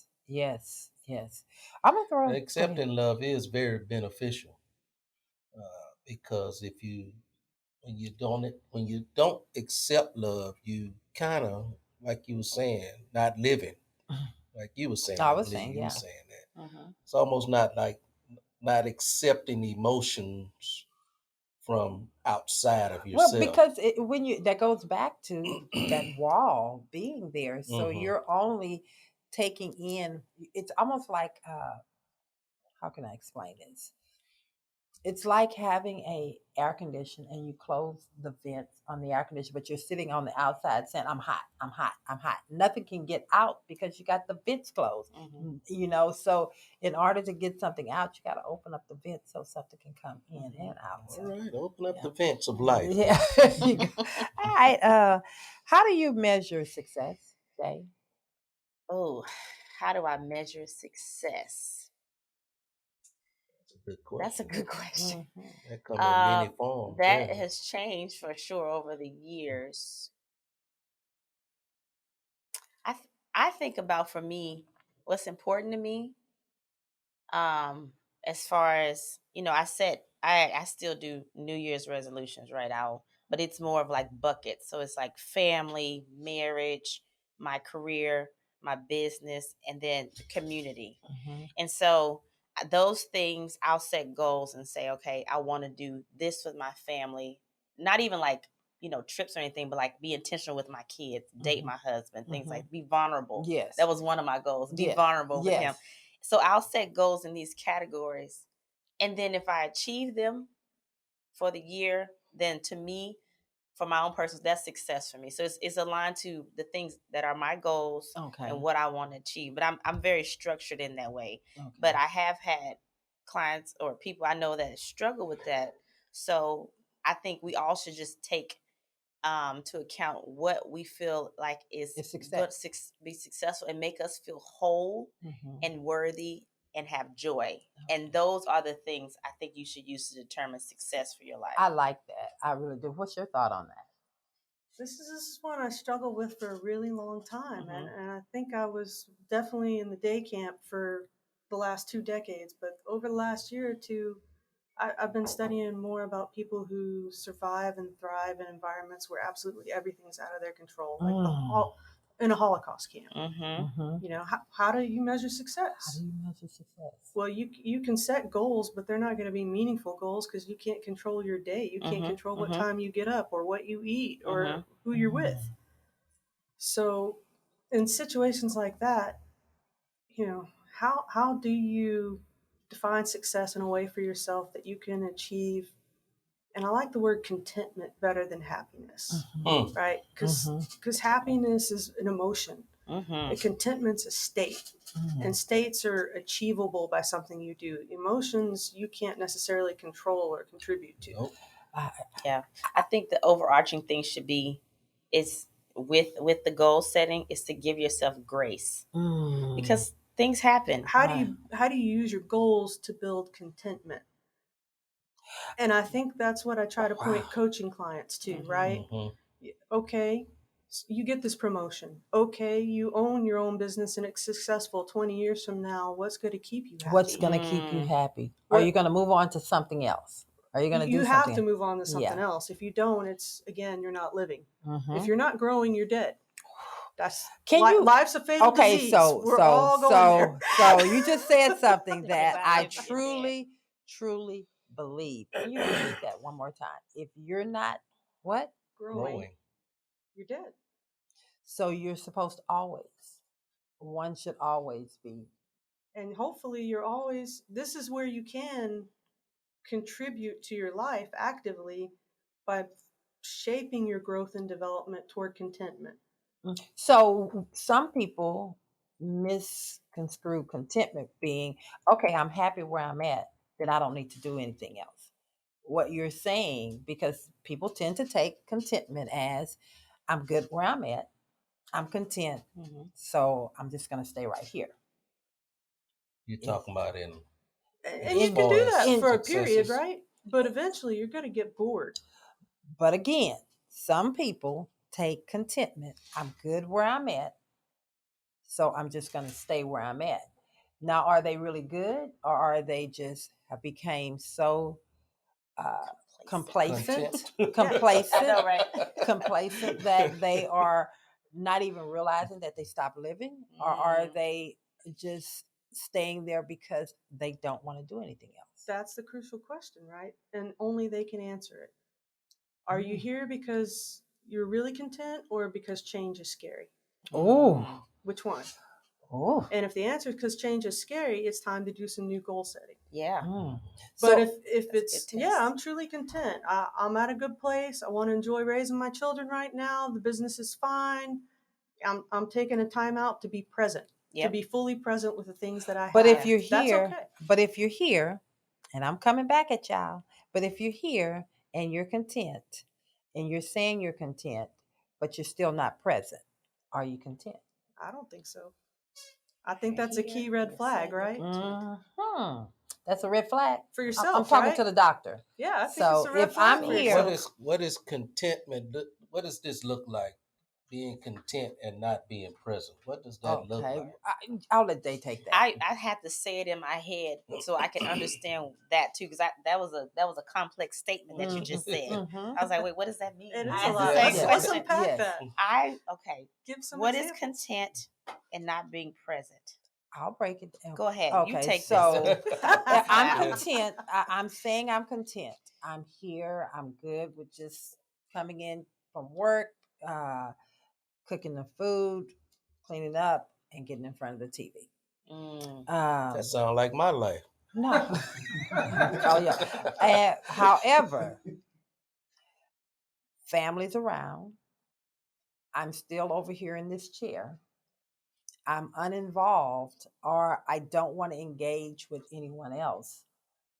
Am I? That sounds like you're depressed right there. I'm gonna ask that question. What is that? I was thinking the word that came up for me was numb. Yeah. That's it. That's right? Because you're Mhm. there and you don't want to do anything else, but you're not really there. You're numb, and that to me is a sign of depression. Yes, I see that. Yeah, Yes, I feel like yes. I feel like that is exactly what that is. But and that's okay to be there for a while too. Let's just say so that it's okay to be. It's okay to be there for like I mean that's how I feel. I feel like we all go through seasons of depression. Yes, and I know it's a stigma. You think you have something that you can't come out of, but I think so many people go through a quick or whatever season of depression because they could be content, not be present, be numb. Long as you can, like you said, change to say, this isn't, I'm not happy here. I'm not feeling joy here, and move out of it. So here's the other critical red flag that I think you're getting at with in easy terms. Yeah. But if you want explicit terms for it, contentment, remember, is a state, not an emotion. Okay. So if you are emoting content, that's different than a state of contentment. In a state of contentment, you have all sorts of emotions. Come on now. And one of them should be joy, but some of them might be sadness too. Oh, I see. Right? Contentment might be bittersweet joy. I'm sad I lost my father. Yes. Val, right? But I'm happy that I had the time with my dad, him, and that I learned all these lessons and took all these things from my dad. And you have to allow yourself That's to go. contentment, Oh, right? Come on now. You're allowing yourself to experience the full yes. spectrum of real emotions. Motion, yes. Like That's a green flag saying Yes. surf conditions are good. You're actually at the beach on contentment day. Yes. Well, actually, I want to. We got some. Miss Washington is sitting in here some good comments. Let's go ahead and say if you guys can read over what she's talking. She jumped in on this conversation. Yes, Tiffany has Tiffany Washington. She's Good morning, Tiffany. Good morning. She's Good morning. left some comments over this past discussion. The latest one she just said was content can be being in a place of complacency, which can be dangerous sometimes. Mm-hmm. She also asked, "Are you growing?" ? That makes you successful. And then the first comment she actually left was, "Success can be daily progress, being a better person than you were the day before." That was a very good one. Right. I just think, and the reason I kept going back. Thanks, Tiffany. Keep adding them in here. I think it's so important that even in contentment, like I said, I think when I hear people say I'm content, they need to think about what they're saying. Mm-hmm. And then even in that state, you still have to be present, because being content and just being there, that's not contentment. That's not contentment. Yeah. And we mislabel it. Yeah, Yes, you have to also let people be who they are in some time in life. Some people may be content, like you're saying, this person that makes me go to work and come home and watch television or her television or whatever. They may be content with that situation. But that's not contentment. Okay, I'm sorry. Go ahead. I'm sorry. I'm so sorry. Here we go. It's a hot button. Yeah. They may be content in that situation. And so when we start talking about contentment and success, that all evolves that individual, how they spell success or contentment. I hear what you're that saying. person may, like me, for instance, I'll take me for instance. I spell success by how I feel during the day. If I have a good day, I spell that.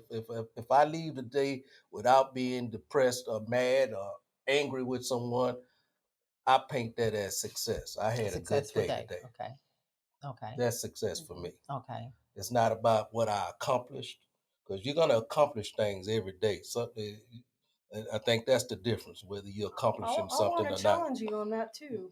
Go ahead. What if I put you in a situation where you can't control that? Right. What if I put you in a Nazi concentration camp with somebody yelling at you every day? Well, that's not success. But you still have to find success for yourself. You have to. Well, if you want to live, otherwise you give up. Success for me with that situation is to tell you you're not going to yell at me. But how can you tell someone that you have no control over, that has a gun, that is controlling your every being? It's a trick question. I know the answer to, by the way. How can you tell them you're not going to yell at me? You can't. I can. And there are situations.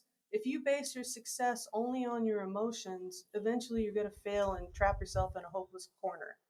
Mm-hmm. You're giving others too much power over yourself. No. Are you shutting down? No. Okay, so I think but listen to what he just said. You're halfway there. Emotions are part of it. Being present's part of it. But the other part of it is going back to what we started the conversation with, of contentment. And success is about defining your purpose, your higher purpose, right? You cannot judge your contentment based on emotions alone, based on achieving goals alone, based on being present alone. It's a combination of all three. I agree with you on that. And I'm going to go back to what I said earlier about contentment being mislabeled. Yeah. I think that we throw that word around and it's being misused. So Google. I just looked it up. Okay, come on. Okay. I was like, I looked up success. Okay, let's go there. An accomplishment of an aim or purpose. So the purpose in a concentration camp is different than the purpose for your everyday life. That's right. And so you're going to set your accomplishment goals, whatever, depending on your situation, right? And so that can be your coming out of the day feeling happy, feeling like you didn't, go off on somebody's success. Yeah. Feeling like you survived another day in the Nazi camp is success. That you were, feeling like you're still a whole person. So Okay, let's go to the other one. Contentment. All right. I have it pulled up right here. Okay, go well, ahead. come on, Thank Jacob. you. And I think it's interesting because according to Google's dictionary, contentment is a state of happiness and satisfaction. So to be in a state of contentment, State. A state, Right. and a state is not Different than an emotion. A state Right. is your being, is your essence, is Uh, the foundation of who you are as an individual. No. That's content. no. That's the state of who you are. No. Read that one more No. time. No, I'm gonna tell you why I don't say. Cause see, okay. Go ahead.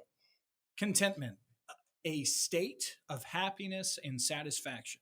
A state is not necessarily something you're going to be at all the time. Like the good doctor Do you, said. do you understand what I'm saying? But it's more than a conglomerate. It's more than an emotion, right? Right. A state is a combination of things, including emotions. So maybe we challenge that Google different I- definition because they that's said what I thought. happiness, which is an emotion. Yes. But it's not a state of happiness. It's Right. a state of Happiness and satisfaction. and satisfaction. Okay. Okay, I got it. No.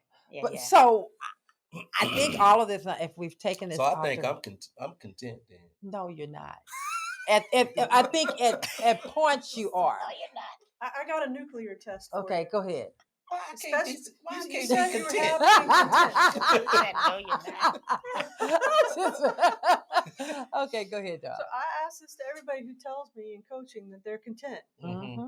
Okay, so a nuclear bomb's going off in 10 hours and is going to obliterate the entire Earth. Mm-hmm.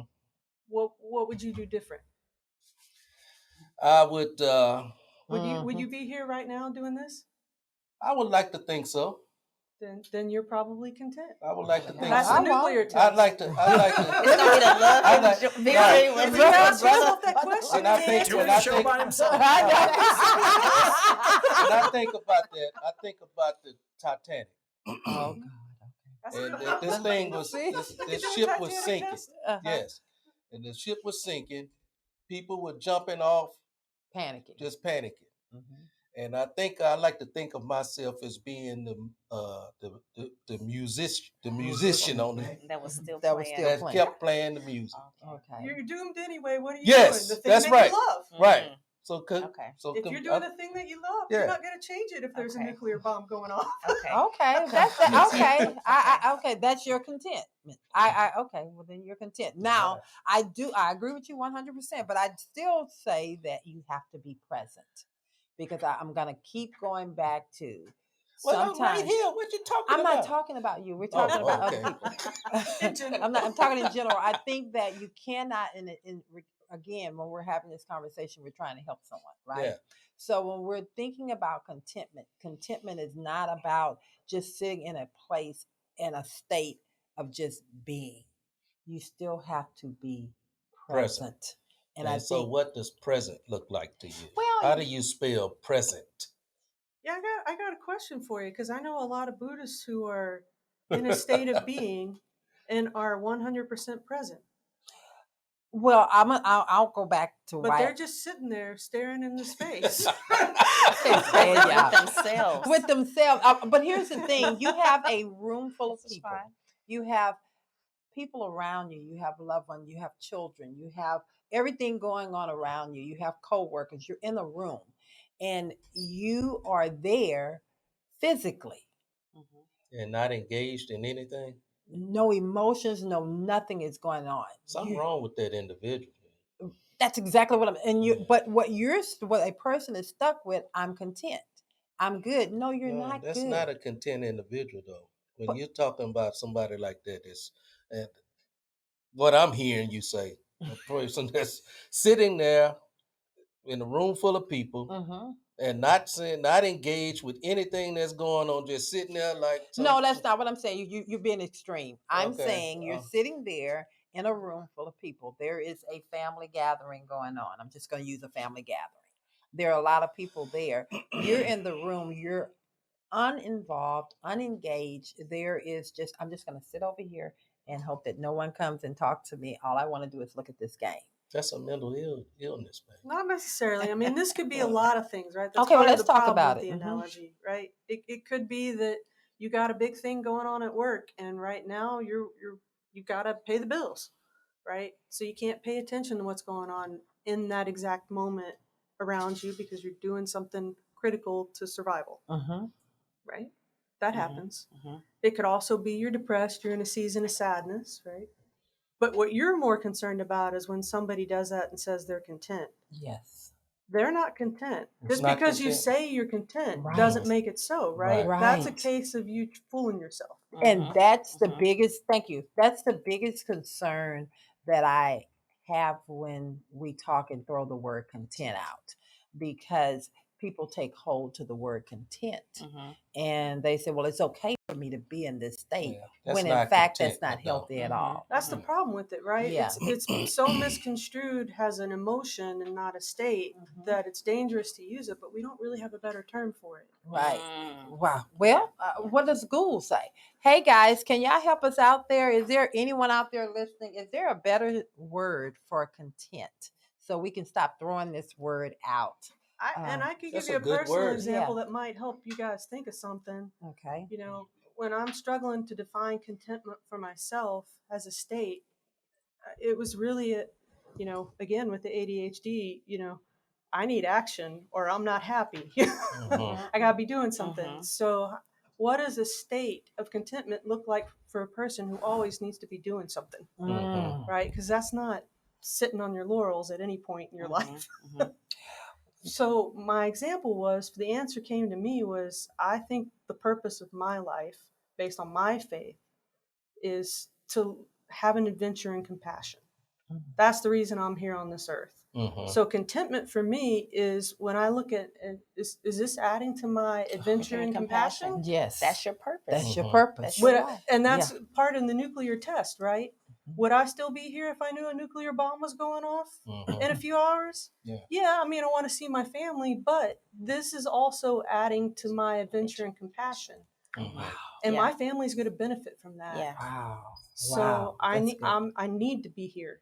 Day, I want you, if you don't mind, I don't know if you have your comments up. There is a comment that came in from Lanita Bennett. Can you read that actually and kind of break that down a little bit, please?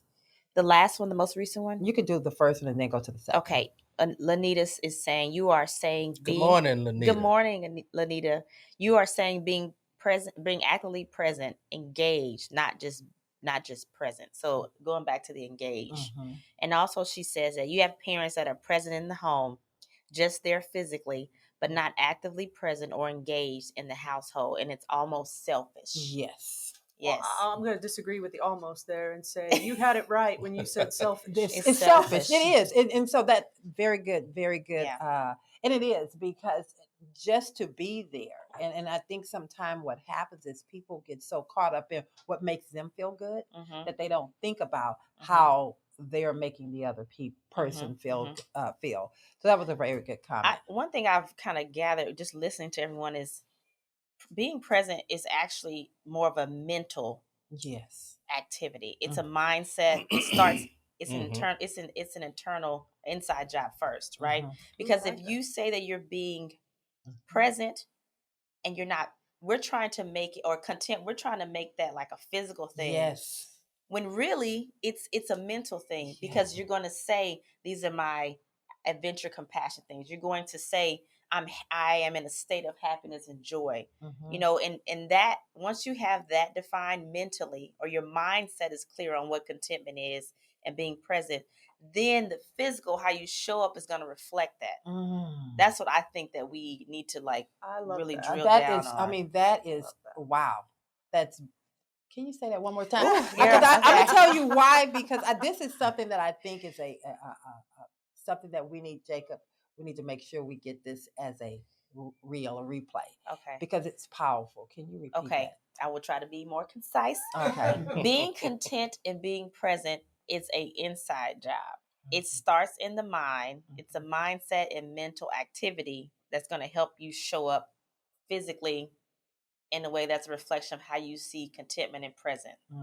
So if you are happy, joy, engaged mentally about what you're doing in your head, it's going to show up that way. Yes. In and the physical vice versa. form. If you're sad, if you're sad, depressed, living in fear, mentally it's going to show up that way. And that fear is not wanting someone to be aware of what really is going on with you internally. So you're trying to what you call that? That cold face. Wow. But you know, I like Dave's point for another reason too. We're on a radio show. We are not physically present with you, but I bet you sense our presence with you. Yes, you do. It works as the very definition of the purpose and point of the show today. Exactly. And every day. Exactly. And you know, and it's an internal mind. It's and what's going on here is what's being projected out. Wow. Well, that's where it all starts. Yes. Yeah. And so we can go home now, right? Yeah. The doors of the church are now open. I think we finally broke that thing down. Did you have to, I saw Jacob over, he was going like, go ahead, Jacob. I love this entire show. Okay, go ahead. So, and one of the reasons why I love this show, to the unfamiliar listener, it might sound like you guys keep jumping around from topic to topic. But really, if you've listened from start to finish, everything bleeds into the next and they are linked. And what I have to say goes back to what you said about workplace monotony.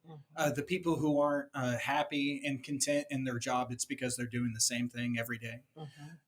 So when I hear not being present, my mind goes to being on autopilot. You're there, but you're not really there. And one of my first jobs out of school, I did knife demonstrations for a marketing company. And basically what I did, I drove all over the city. I went to HEBs and Walmarts. I would set up a little table.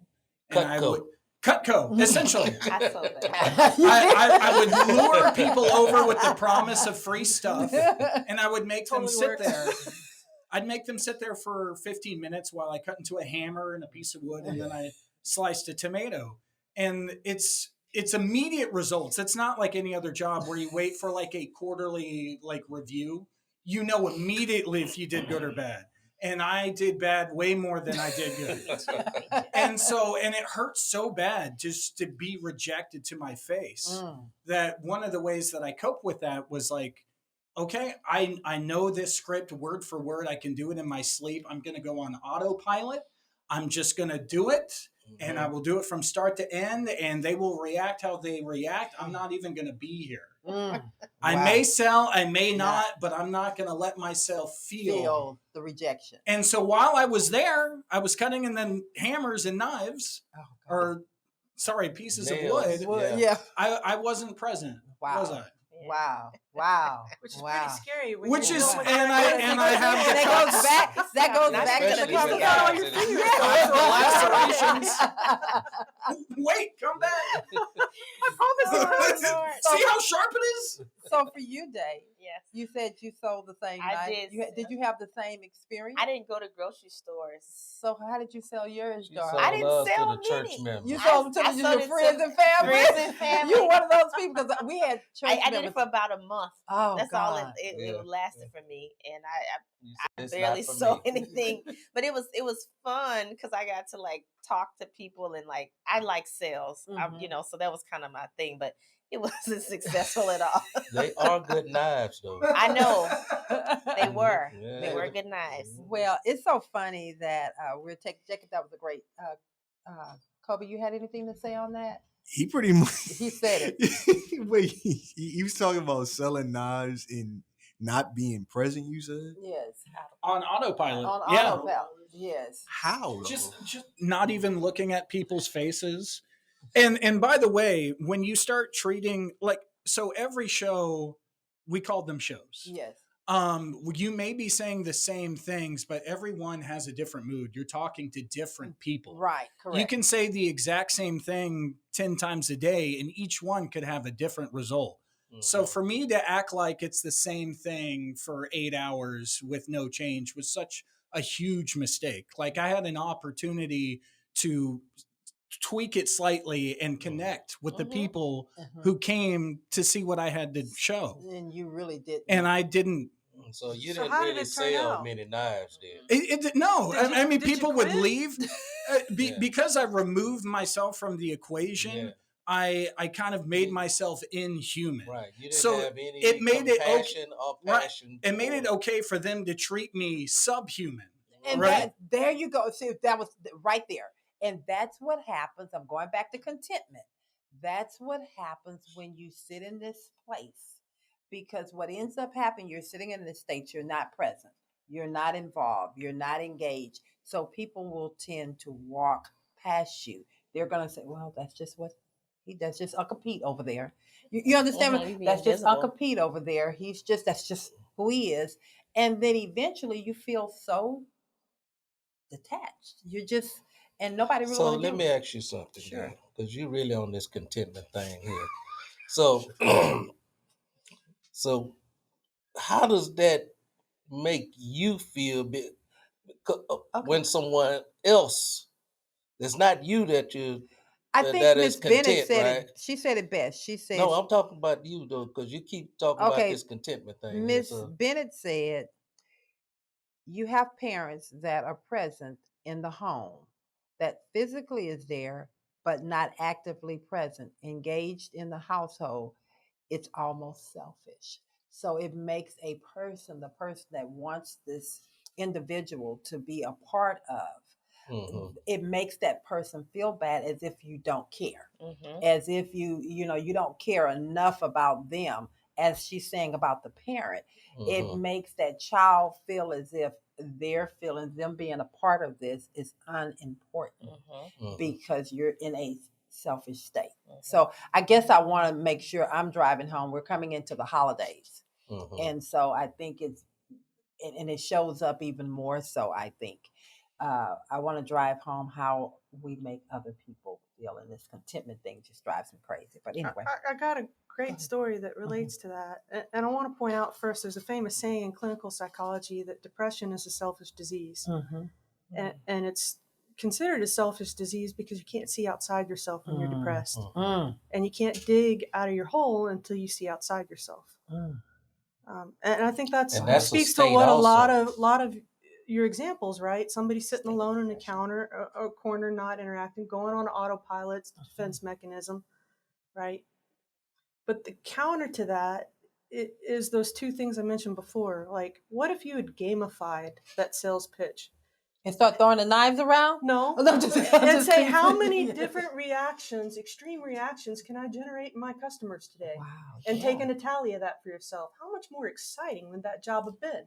Like, what if I decided to do this one with a British accent? Right. You know? Yeah. That's a way to gamify it. Yes. Argentinian accent. Yes. What if I don't even know what that sounds like, but yes, it sounds exotic. I'll look and it up exciting. tomorrow and try a different one I've never heard before. YouTube's got them all. I'm going to throw this out here, and I want you guys to take this one. What do you find yourself doing that is counterproductive? What do you do to stop that habit? What do you do that you find yourself doing that's counterproductive? And you can just say with others, at work, just counterproductive. And what do you do to correct that behavior? And I'm turning to the doctor on this one. Counterproductive. I think the biggest barrier in the work, there we're talking to workplace, realizing that you're doing something counterproductive, right? Because our ego is so wrapped up in our work, it's hard for us to hear that feedback. So, sometimes it helps to go to someone you trust in the workplace and say, look, I know I'm going to be blind to things I do that are counterproductive. I want you to tell me in private, in behavioral terms, when I'm doing something or not doing something that hurts others, so that I have a chance to hear it and recognize that you're going to have to tell me more than once. Because the closer it is to my ego, the more repetitions it's going to take me to even hear it.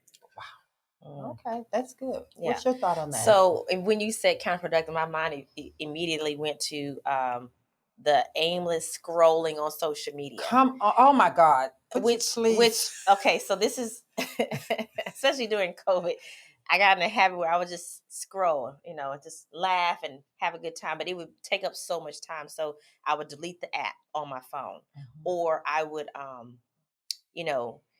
but now I found that that's actually, I like to look at the TikTok videos. I think it's enjoyable. It's funny. You learn something.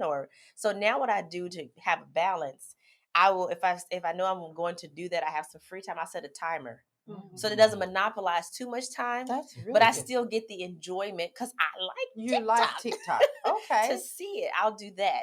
Another I like go ahead. that, and I don't want to. I want you to go ahead, but I like that because now what you're doing, you're still doing what you're enjoying, but you're controlling it instead of allowing it to control you. Exactly. I love that. Yeah, I love that because it don't feel like you can't do the things you like to do.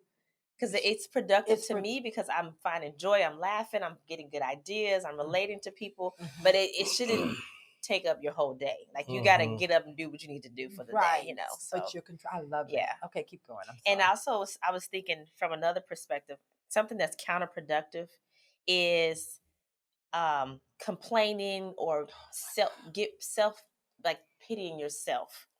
Those are things that are counterproductive. Oh my God, that victim mentality. Yes. And so if I ever feel myself in that space, I'll stop it and say, you know what, you need to, I'll talk myself out of that. Think about my gratefulness, which will send dopamine, serotonin to my brain. Say right? that again. It's going to send what?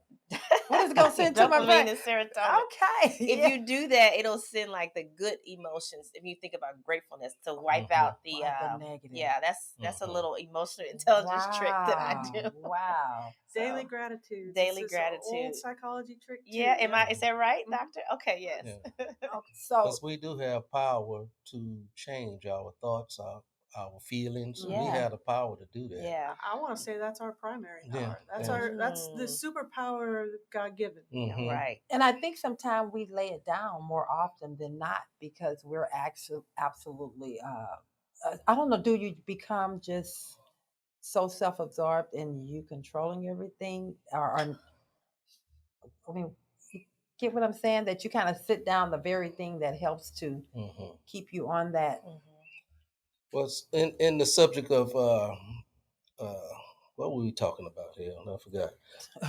Productive. The other word, not productive, Counterproductive. Counterproductive. Yeah, okay.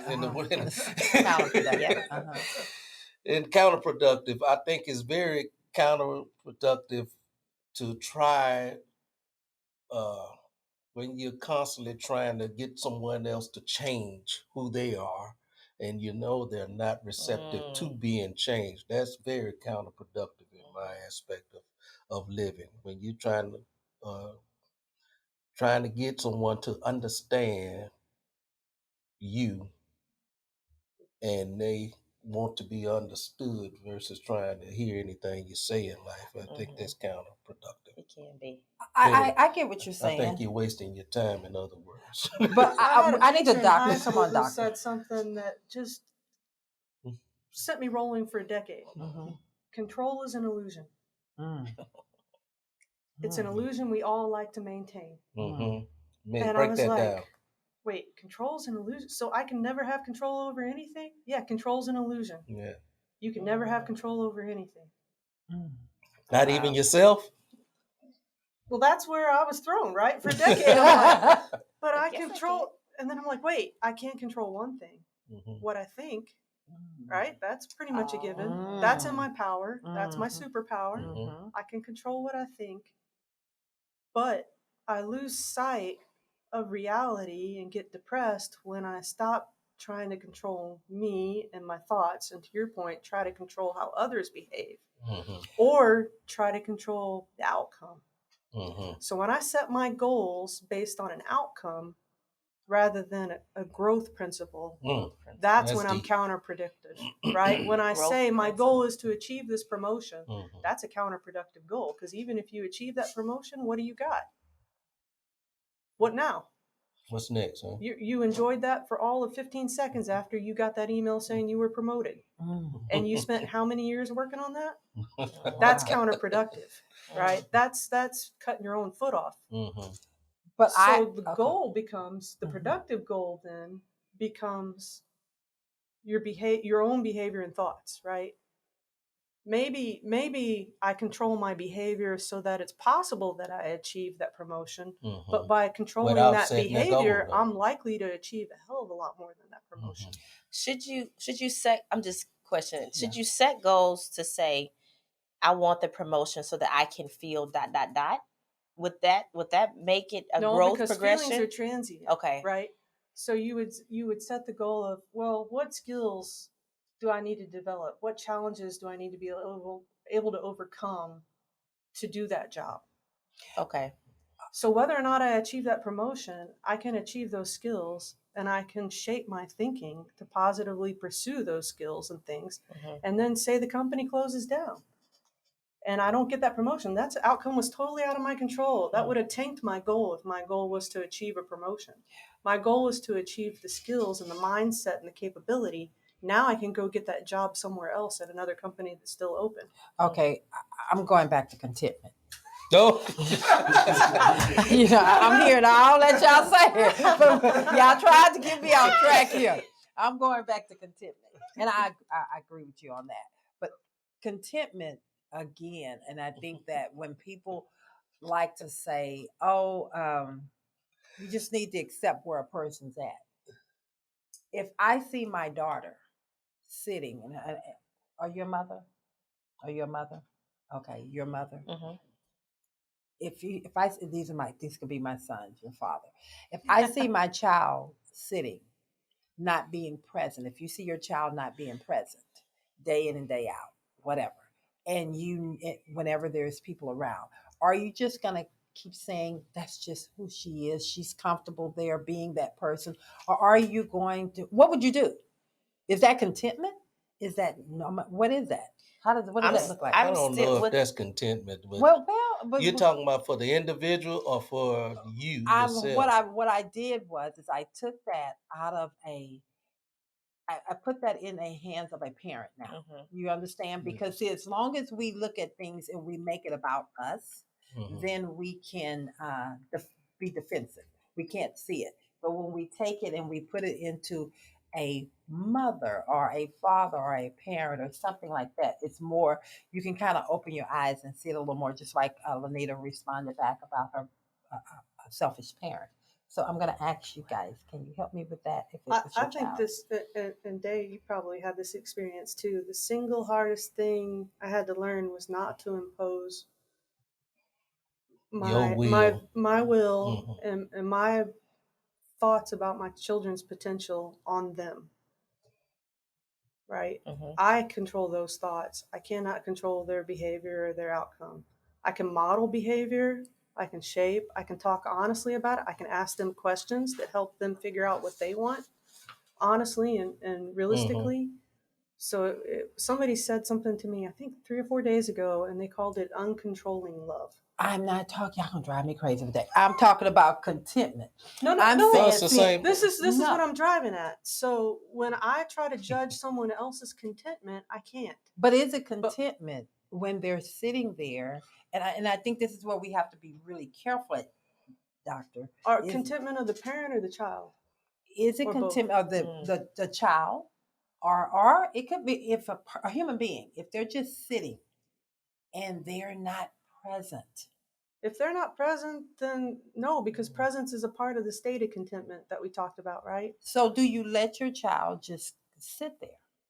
Or are you engaged? Are you trying to figure out what's going on? I think you try to figure out what's going on. Yeah. But as far as trying to make someone be what you think they should be versus or do what you think or do what you I think that's counterproductive on your behalf to try and change a grown person. No, and I get that. I think if you're talking about a little child, you have the ability to be able to speak to your child and make them, act accordingly. No, I'm not talking about trying to make someone do something according to what the will. I'm talking about if you see a person in a certain state. If I look over here and I see Kobe, I don't see you that way though.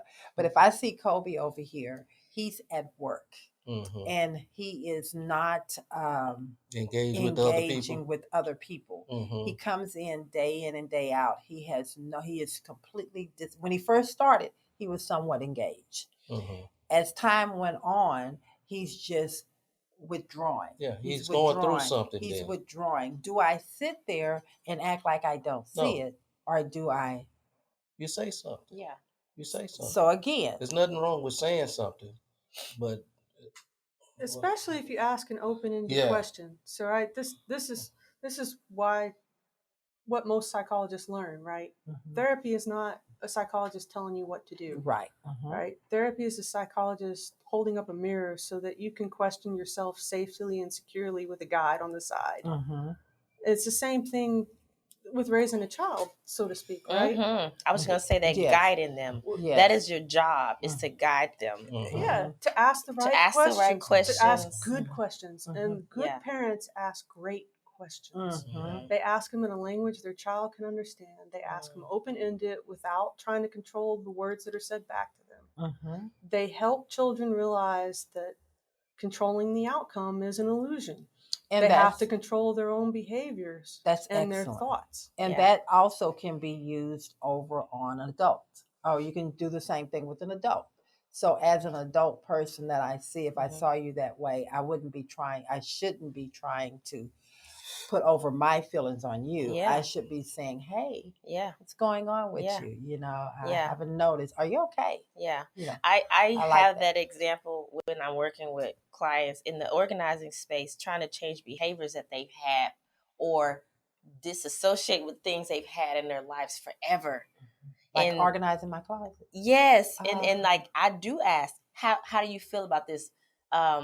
What are your goals for this space? You know, I'm not going to tell you to throw everything away. I'm not going to tell you that you don't need something. I want you to tell me how I can support you because I'm a guide. That's all I'm doing. Wow. And I have a process to get you where you want to go.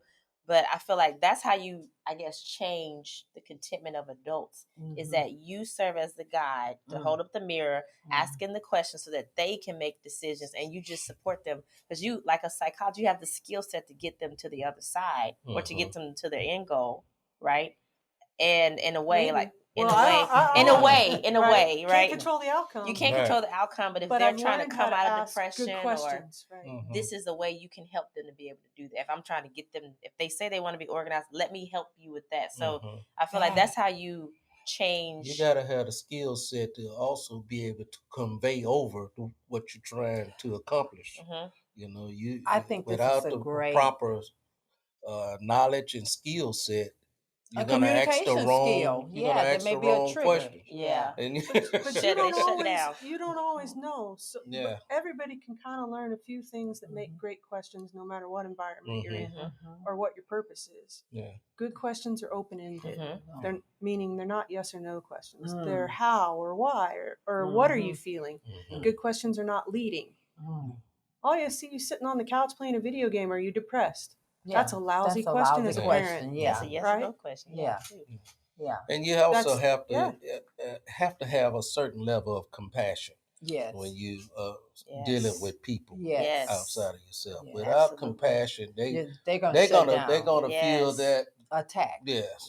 It's like you just coming at me right now. So you need to back up. I think that this is a good conversation. I think that we actually answered the question on contentment. And that I would. You sure? I think come back up. The show is over. We talked about. I think y'all did. What I want to do real quick is I want to take a quick break, a really quick break. Pay a bill, and then we'll be right back. Yeah.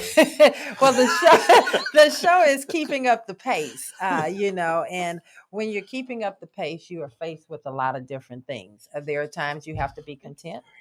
There are times that you have to just keep moving, and there are times you just have to reset. And today we've had some amazing guests here in studio that have been open enough and candid enough to really help me, help us, help you. So I know we're at a place that we're almost at that place where we have to wrap it up, but I don't want to wrap it up just yet because I want to ask this one question. And actually, Dave, I'm going to leave this to you. How are you feeling about keeping up the pace personally? Can you share that with me right now? Yes. Okay. It is such a journey and a everyday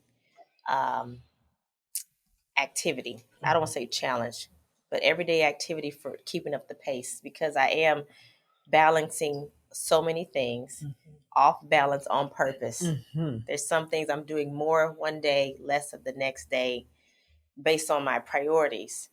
I have to extend a lot of grace to myself because I'm not perfect, and I am learning and growing every day and walking into new spaces every single day. And I am learning that everything not gonna just work out perfectly. Everything is not going to work out perfectly. That is an illusion itself. And I accept that. And I also, the way that I keep the pace is the first thing is allows myself grace, but also asking for help and support. That has been the most, that is paramount, life-changing thing in this journey that I'm on, is being vulnerable enough to ask for help. Help from people that that are close to me in my house, like my husband, my family, and like you said, I feel like it has changed them for the better. Yes, giving them an opportunity to help me and give to me. I've seen growth in the people in my network and my close community as well. Because what happens is when we are natural leaders, I think the ladies that we have in the room are just a little A-type and natural leaders. And so don't worry about it. I can get it done. I can do it. I can do it. And so it becomes a part of who we are. And we just keep going. And then we're sitting over here exhausted, wanting help and saying, why don't you see us over here? Well, because what have we left them to do?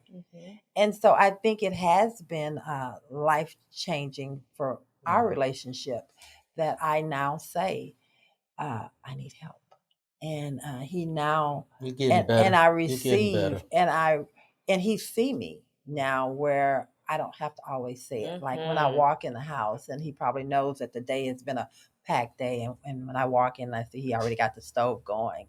That just does something to me. So I'm going to ask you that same question. Are you ready to take that question? Or do you need me to repeat it? You got that. Well, repeat it one more time. But let me say this to say that real quick. I like to, throw our Stuff. being into stuff. Okay. And like you said, you're getting a lot better because you don't tell me how to make the bed anymore. You allow me to make the bed. You're so petty. And you don't come and tell me I've done it wrong. So you're getting a lot better at that. So I just want to acknowledge that you are getting better. Thank you, baby. Okay. That's real sweet talk. Right? Yes, that is. How are you keeping up the pace? That is a big question because burnout's real. I got 2 full-time jobs. I've been doing a lot of volunteer coaching because of COVID with healthcare professionals who are also burnt out. Right? There are seasons in your life where you can't keep up the pace. I get that. That happens. And, I was doing job analysis at a cancer hospital and all the support positions. These are the people who are not the physicians, not providing healthcare. Front end. The people serving the food, doing the laundry, parking the cars. And I was asking this valet, he'd been a valet there for 30 years. I'm like, and he's good valet. Everybody knows him, loves his customer service. I'm like, how do you keep this up?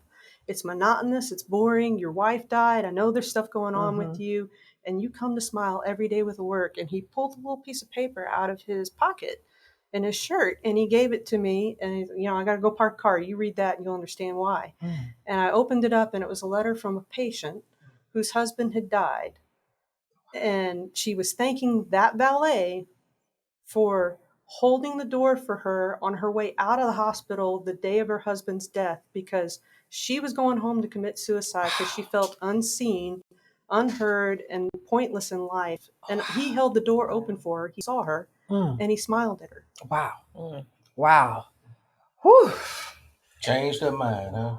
Wow. Changed her mind. And he didn't do it intentionally. He wasn't doing a task. Thing. He was just being present with a person in that moment, and he saved a life.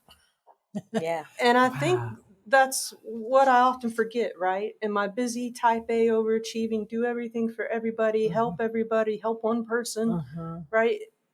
Sometimes helping one person is as easy as just being you. Yes. And just being present. Wow. Enough to smile. So he sounds like he's content. He's content with his being. he realized that his being and he could have an adventure and compassion as a valet. Yeah. And that's true. You don't have to be a psychologist. You don't have to be a You coach. don't have Yeah. to be a star to be on my show. You know? You know, Yeah. how much adventure and compassion must your mail carrier have delivering presents and letters and things every, you know, they have a real chance to And I interact with you think when you open the door. contentment doesn't have to be in line with a profession. That's You understand? It does not have to be in line with a profession. It has or an achievement. or achievement. I think if she's speaking to me. Yes. I need That's that. my devil. I need that. I see a soulmate, right? Yeah, yeah. That's my devil, and I think it might be your devil Yes, too, right? it is. Yes. It is. Yes. Always achieve. Oh yes. Oh wow. Yeah. Oh wow. So, so what I just heard from this valet guy that you just spoke of, this is a natural individual, just naturally just have compassion and zeal for life, for being on the job 30 years as a valet and continue to get up every day to do that job. He had to have a zeal for life and a zeal for people. Yes. And he just naturally, not knowing what this lady going through, Just care about because he did it for the He did it naturally. for the person before her and after her. Yes. Without even knowing what she was going through. He didn't think twice about it. No. Just doing it with care Yeah. because he could. Yeah. Because he could. Wow. I'm sorry, y'all. I can't stand when I get to this time. It's already there. It's the clock on the wall. So that's how you spell success then. What we've had a success. What? You done took me off The of valet man. Okay, success. I like that. I like that. That's good. It's a story. It really is. That was amazing. I want to do what we do, and then we're at the end of the show. And I hate to be at the end because it's already almost 10. I can keep going. You two ladies have given us a phenomenal show, and we're going to go around the room. And we're going to say what you got out of the show, what you want to leave the people with. How can they find you? You guys both do something phenomenal. You have a profession, and I want you guys to highlight your profession. But please share with them what you got out of the show, your experience on the show. And I'll start off with you, Miss Day. Okay. So this show was a very awesome conversation around just helping realize really what contentment is and diving into that more. I feel like it has helped me to really define some things for myself and how I can help anyone that I come across when we have the conversation around your own joy and the state of contentment. Because I agree that's such a big part of life and how we move through life.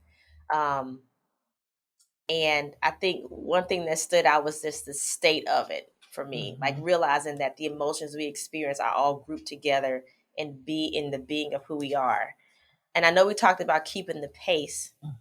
I feel like this validated that some of the things that I'm doing to keep the pace is actually healthy and helping me progress towards what my definition of success is. So I love it. I appreciate that. Love it. And your experience on the Love and Victory show. Well, I'm a fan of Miss Val, even in our absence of time together. When I saw you last year, was it last year? It was this beginning of this year. Yeah. It was like we hadn't missed a beat. Yeah. It was just such a great connection and meeting Miss Brother Lawrence.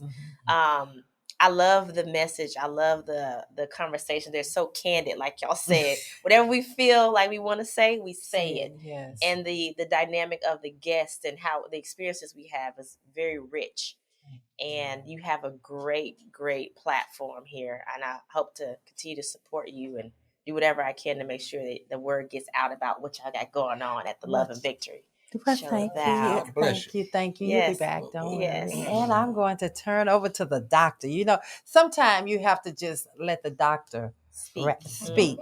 And you have to give them the doctor be the doctor. There is a reason there is a doctor. I think there is a reason that we have the doctor in the house. And if I can ask you the very same question. Go with it. I think what you're doing here is opening up a conversation with depth and vulnerability.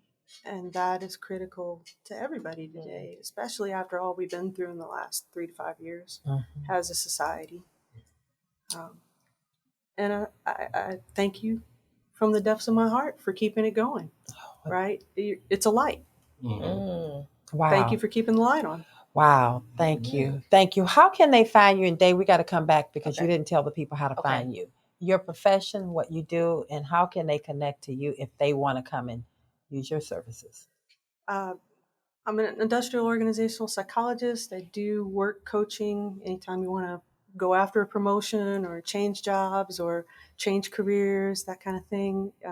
I work for a company I founded that's a public benefit company. We do a lot of free work for charities and other organizations. So even if you can't pay, don't worry about it. Sometimes we take charity cases. Okay. You can find out all about us on our website, thewisdomthatworks.com. All one word. No spaces, no capitals. Thewisdomthatworks.com. Thewisdomthatworks.com. Thewisdomthatworks.com. Can you put that in the lower third as well? Dr. Lacey on that. And back to you, Yes, Dave. so Please tell them what you do. Thewisdomthatworks.com.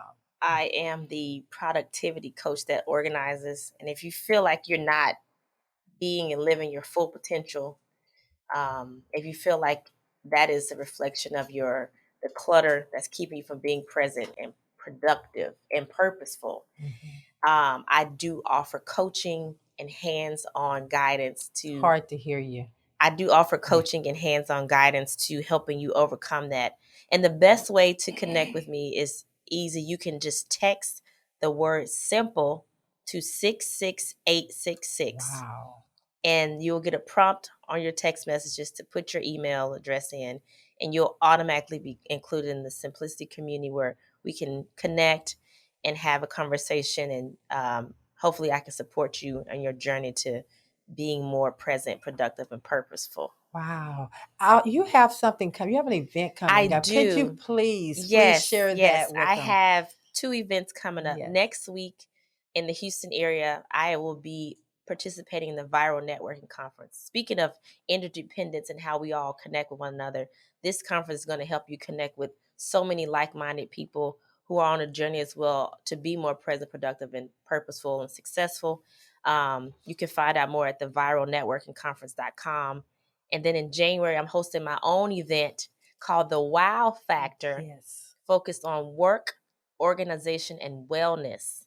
Going into the new year, Dr. Schmidt like that. Yes, I like that wellness thing. Yes, because that's such a key element of work and organization. The wowfactorevent.com is where you can find out more information. It'll be January 7th in East Downtown in Houston. Okay. Looking forward to that. And you have your speakers lined up for that? We are still getting more speakers. If you're interested in being a speaker sponsor or a panel speaker, or just coming to network with the other ladies, it's for women. Ladies in the room. We love to have you. But again, if you text Brother Carter was ready to sign I know. We'll let you in the door, Brother Carter. You'll get a VIP admission. Wear wigs.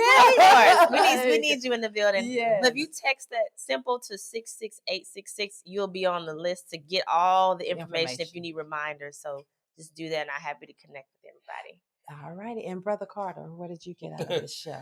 Well, we're living in a society where there's a lot going on.